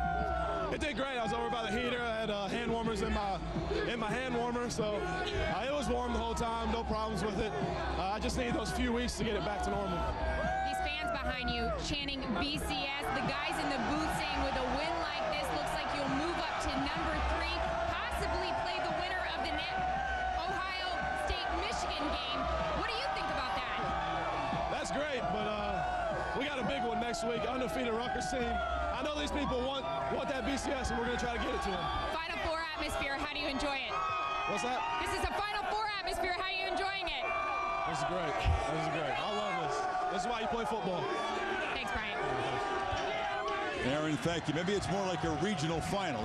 Louisville's gotten out of this one, and you love it, Kirk, when your quarterback and your leader is so down to earth and has it in perspective, because Rutgers is an undefeated team, as Brom pointed out twice in that interview, and this is going to be on their home field with an atmosphere just like this, but the Cardinals the visitor. Because I think that's going to be the biggest challenge for Louisville is, this is a huge game. Everybody was anticipating this matchup, but it's that next week after the emotional win, there's always a possibility of a letdown, and that's what I think. It's great to hear Brian Brom already focused and already talking about a very good Rutgers team on the road, because it's going to take a similar effort by Louisville next week away from Papa John's Stadium to be able to win next week against the Scarlet Knights. It'll be a great matchup. Ray Rice and Rutgers will have that game for you against undefeated Louisville for the second straight week. It'll be a battle of unbeatens in the Big East, this one in New Jersey, with the national title hopes again on the line for the Cardinals. Back to the studio. All right, thank you, gentlemen. This was Louisville's 5th all-time crack at a top 3 team, and the 5th time, finally, the charm. They came close in their last try 2 seasons ago against the Miami Hurricanes, but lost by 3. And again, another undefeated matchup, Rutgers-Louisville next Thursday on ESPN 7:30. This game automatically gets on the list of all-time great Cardinal wins, right up there with the New Year's Day rolling of the Tide in 1991. Cardinals 34-7 over Alabama in the Fiesta Bowl. Brian Nagel, record 451 yards passing in that one. September 26, 2002, 26-20 overtime win over number 4 Florida State.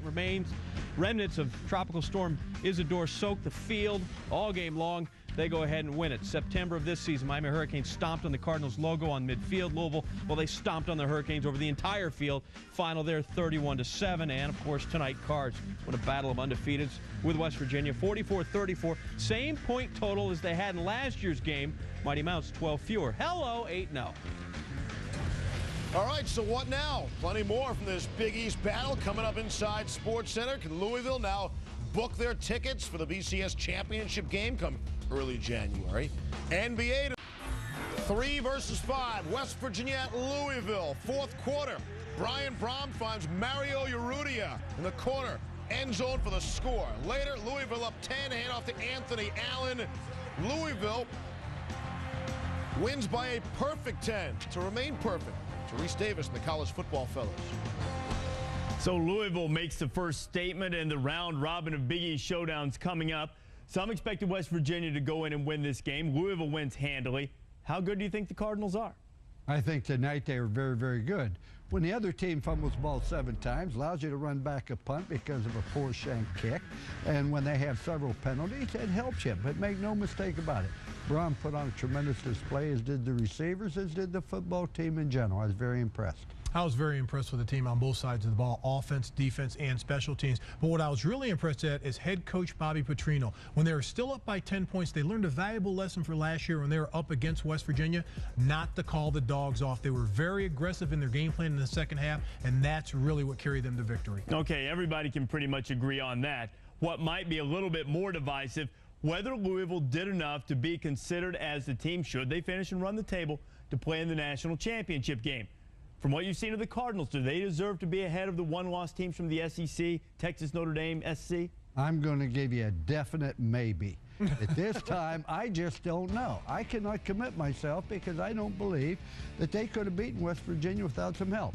Make no mistake about it. Team in the BCS that goes undefeated, runs the table, yes, they certainly deserve it. But by the same token, I'm just going to hold and reserve my final opinion until the season plays out a little bit longer. Well, I'm not. I think if they run the table and they end up beating Rutgers and finish undefeated, I think they deserve to go. They deserve to go to the BCS game in Glendale, Arizona and have a chance to play for the national championship. Any team that goes undefeated in a major BCS conference deserves the opportunity to play for a national championship. And right now, I think Louisville's proven that. Not only that, I think they had a decisive victory a few weeks ago against Miami. That's what really carried this team over the hump. But then going and taking it right to West Virginia in their backyard, but taking it right to West Virginia, running the ball, throwing the ball. Special teams, very impressive. This time next week, are you going to be making the same argument for Rutgers? The Scarlet Knights beat Louisville? It's a fluid situation, Reese. You know that changes week to week. Rutgers has an excellent chance against this Louisville football team. All the stars are in line for an upset next week. But let's give Louisville their credit and Coach Petrino. Job very, very well done in a very big game. However, there's more to come. And you know what? The Big East has certainly made its statement that it is back as a marquee conference with another marquee game coming up next week. All right, Reese just asked Mark and Lou, and we'll ask you. Our question of the night brought to you by MasterCard. Should an unbeaten Big East team, Louisville or maybe Rutgers, we'll see what happens next Thursday night, should one of those teams, a team out of the Big East, play in the BCS championship game? We've made it as simple as possible. Even you, Anderson, could vote on this. Yes or no. Vote at ESPN.com. We'll tally it up, let you know how it shakes out later in the fine show.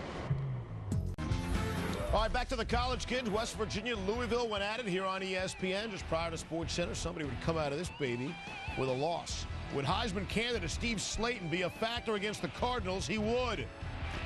Already in a 3-0 game, not anymore. Slayton gets the carry wide open, 42 yards to the hizzy, I like to call it. West Virginia up 7-3. 16-14, Slayton has some problems. The fumble, Malik Jackson picks it up, runs it the other way. 3 Mountaineer fumbles in the first 4 plays for them in the second half. And then West Virginia punting. Trailing by 9, Trent Guy, the return. A couple of blocks, takes it 40 yards to the end zone. Louisville goes on to win by 10, completing perhaps the biggest win in the history of the program. Now, clearly, Louisville was solid. As for West Virginia, were they going to say Louisville beat them, or did they beat themselves? They were coughing up the football left and right.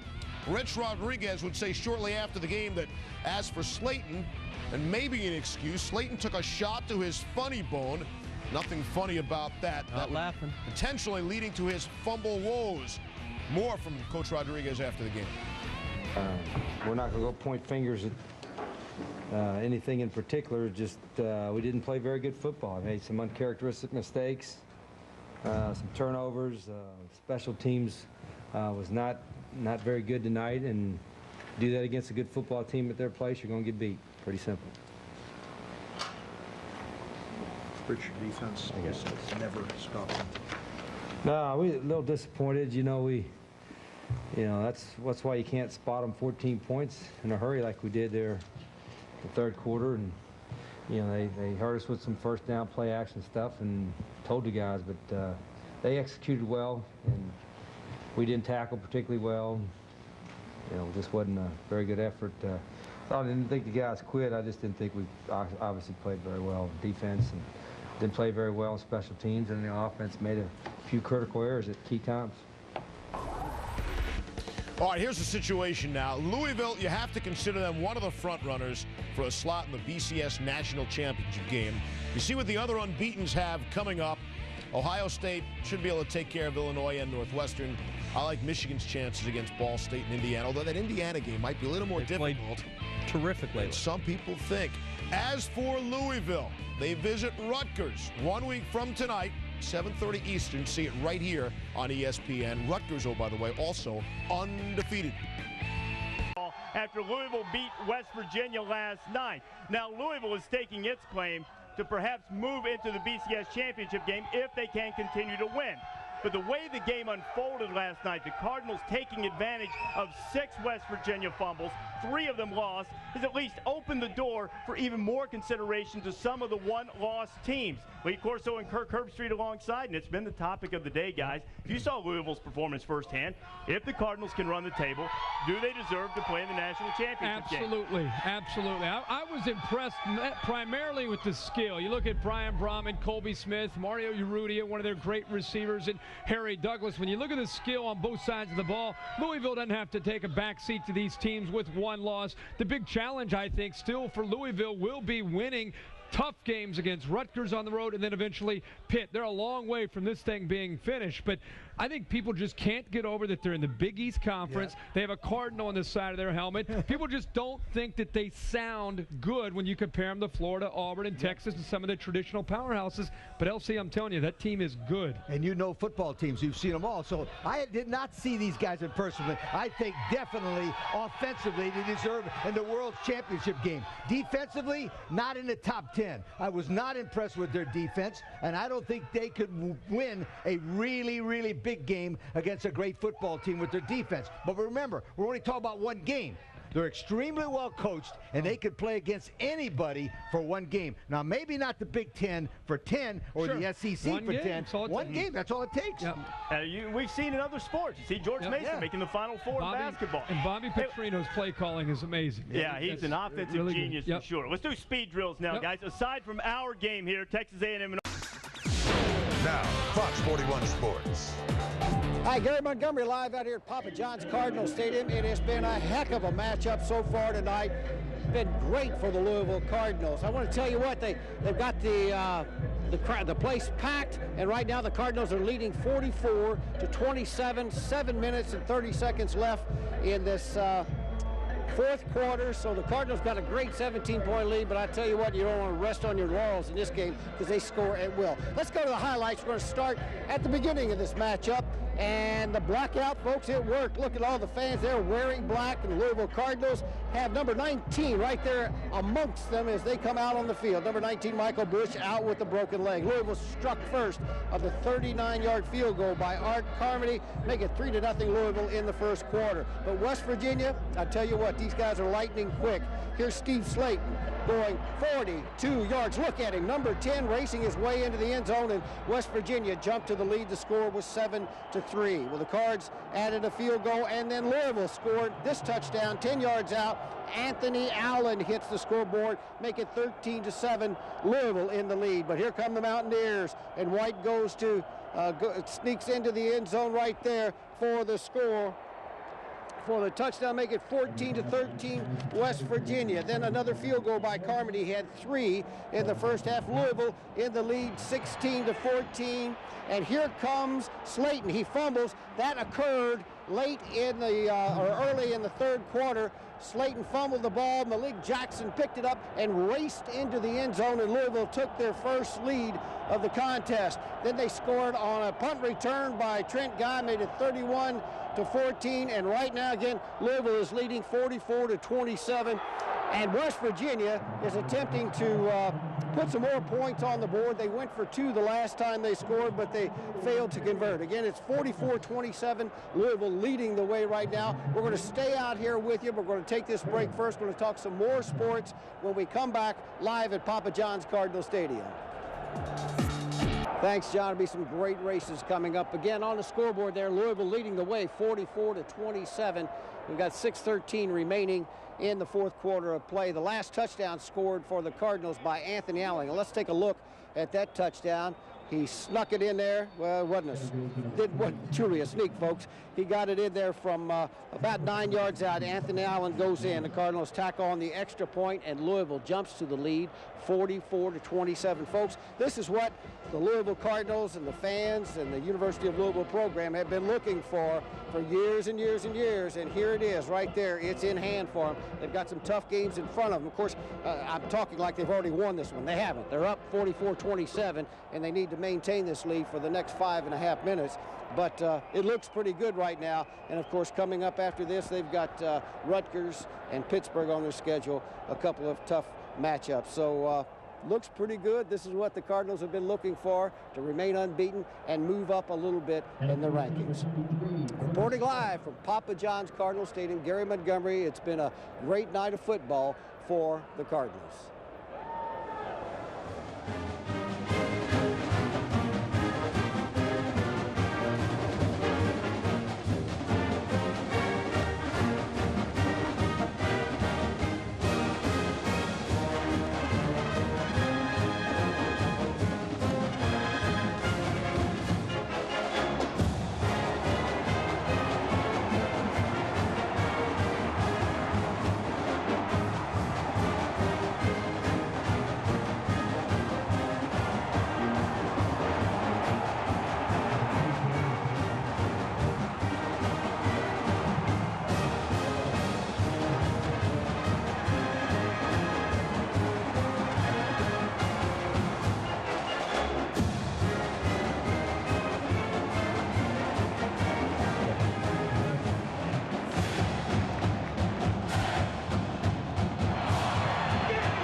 And for most of the game, the two teams were going up and down the field like two fast-breaking basketball teams running the court. Fred Calgill's live at Cardinal Stadium, where the Cards are about to wrap up. This is the longest minute and a half I've ever seen, Fred. Rick, Vic, hello again, everybody. Welcome back to the Papa John's Cardinal Stadium. This is my 21st season covering the Cardinals. I've never seen them play a better game, and that goes back a long ways. Right now, with 28 seconds left in the game, Cardinals 44 and West Virginia 34. Louisville up by 10, and just waiting for the last few moments. Let's show you the highlights and see how it happened. We go to the first quarter. U of L was up 3-0. A great crowd, over 43,000 here at the game. That's an all-time Cardinal Stadium record. Watch for Steve Slayton, 42 yards for the touchdown to put the Mountaineers on the board and up 7-3 over the Cardinals. Second quarter, Louisville was down 7-6. Then Anthony Allen changed that with a 10-yard touchdown run, 13-7 Cardinals. U of L led 16-14 at the break. Third quarter, same score. West Virginia, Slayton's fumbled. Look for Malik Jackson. He recovered it and took it back roughly 11 yards for the score. 23-14 U of L. Same score, same quarter. A great punt return by Trent Guy. 40 yards for a touchdown and a 30-14 lead. Louisville in front. Right now, 44-34 with moments left in the game. Louisville's record will improve to 8-0, and most importantly, beating a quality opponent in previously unbeaten West Virginia, ranked number 3 in the country. Louisville ranked number 5, the highest ranking in the program's history.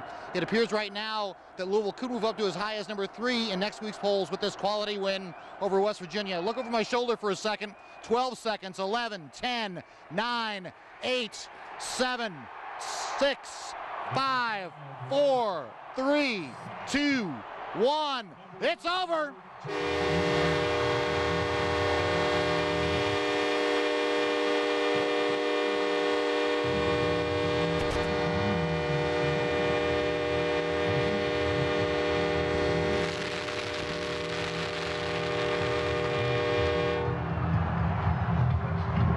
There goes one goalpost.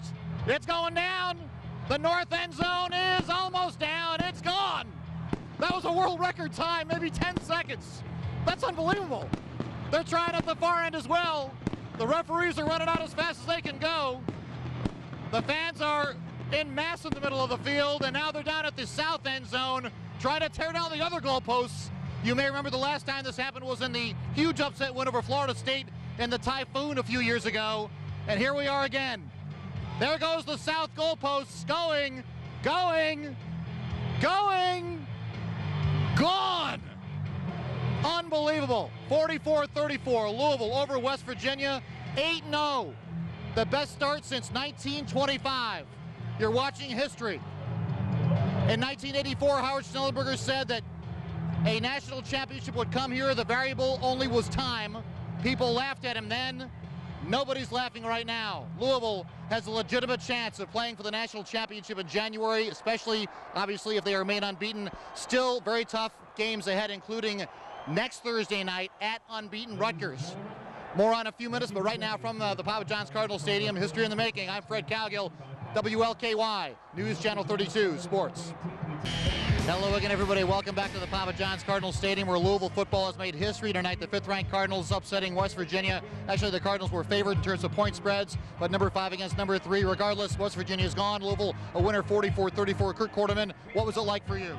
Oh, man, it was a great experience. I mean, we worked hard as a team for this game, and it paid off for us. Why do you think it was such a decisive win? The score doesn't indicate how much you dominated those guys. Oh, it was a decisive win because they're a great team and we're a great team. And we know it's going to be a tough-out game that we were ready for, and we had to finish. Okay, one last question in terms of what it means to the program, what it means to you guys to be unbeaten, maybe number 3 in the country.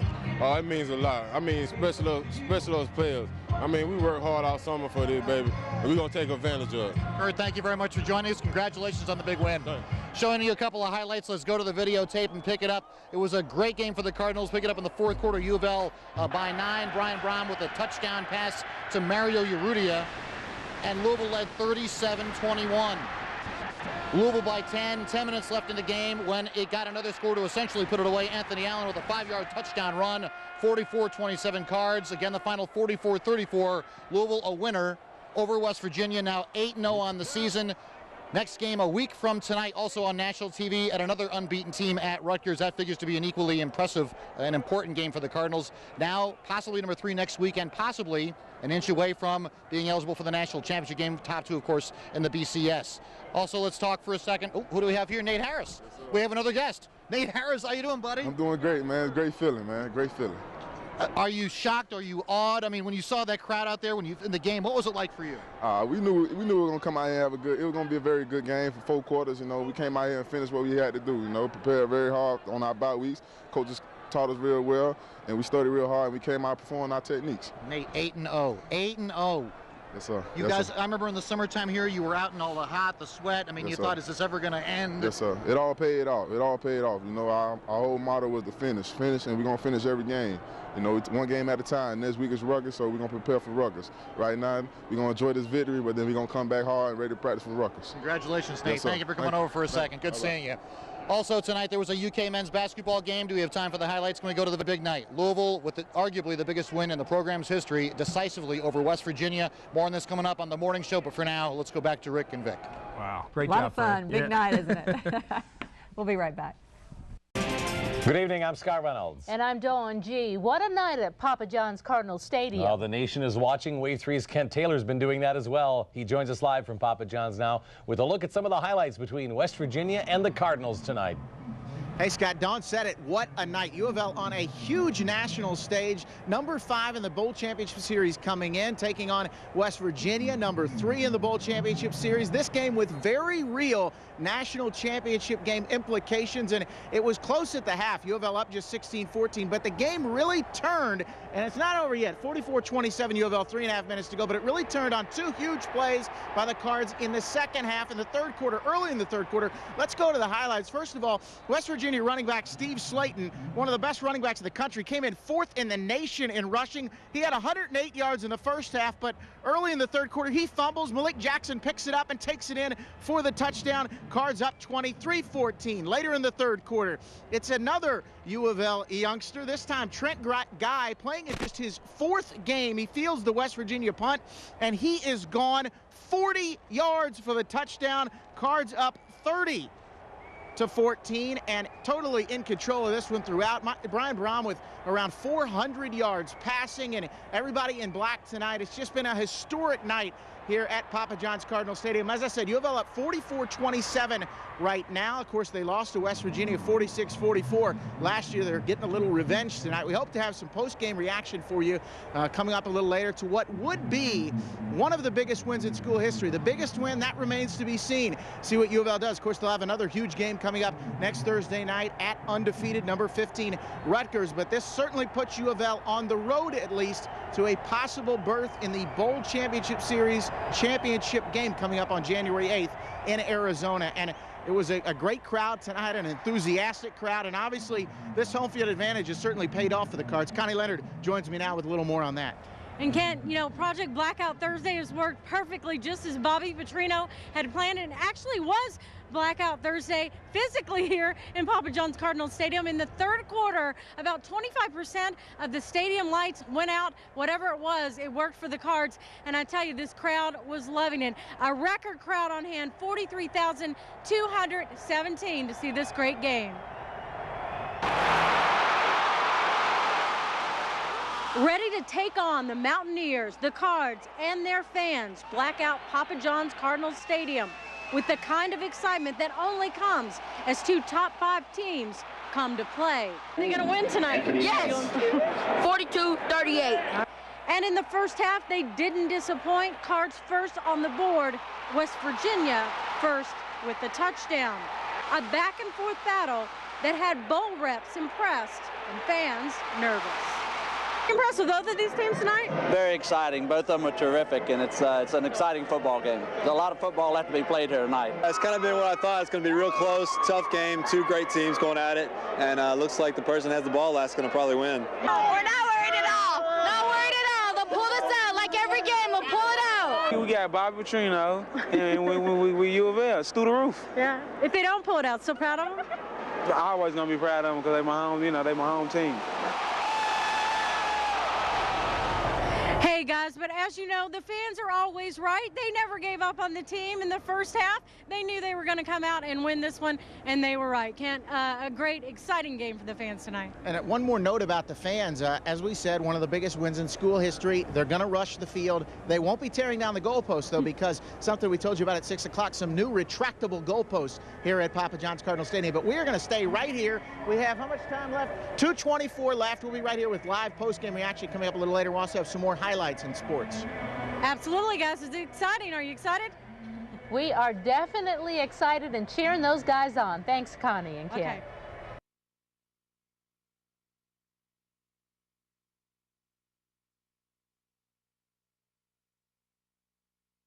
We are live back out here at Papa John's Cardinal Stadium. U of L, a 44-30 winner over number 3 West Virginia. I'm joined by Nate Harris, middle linebacker for the Cards.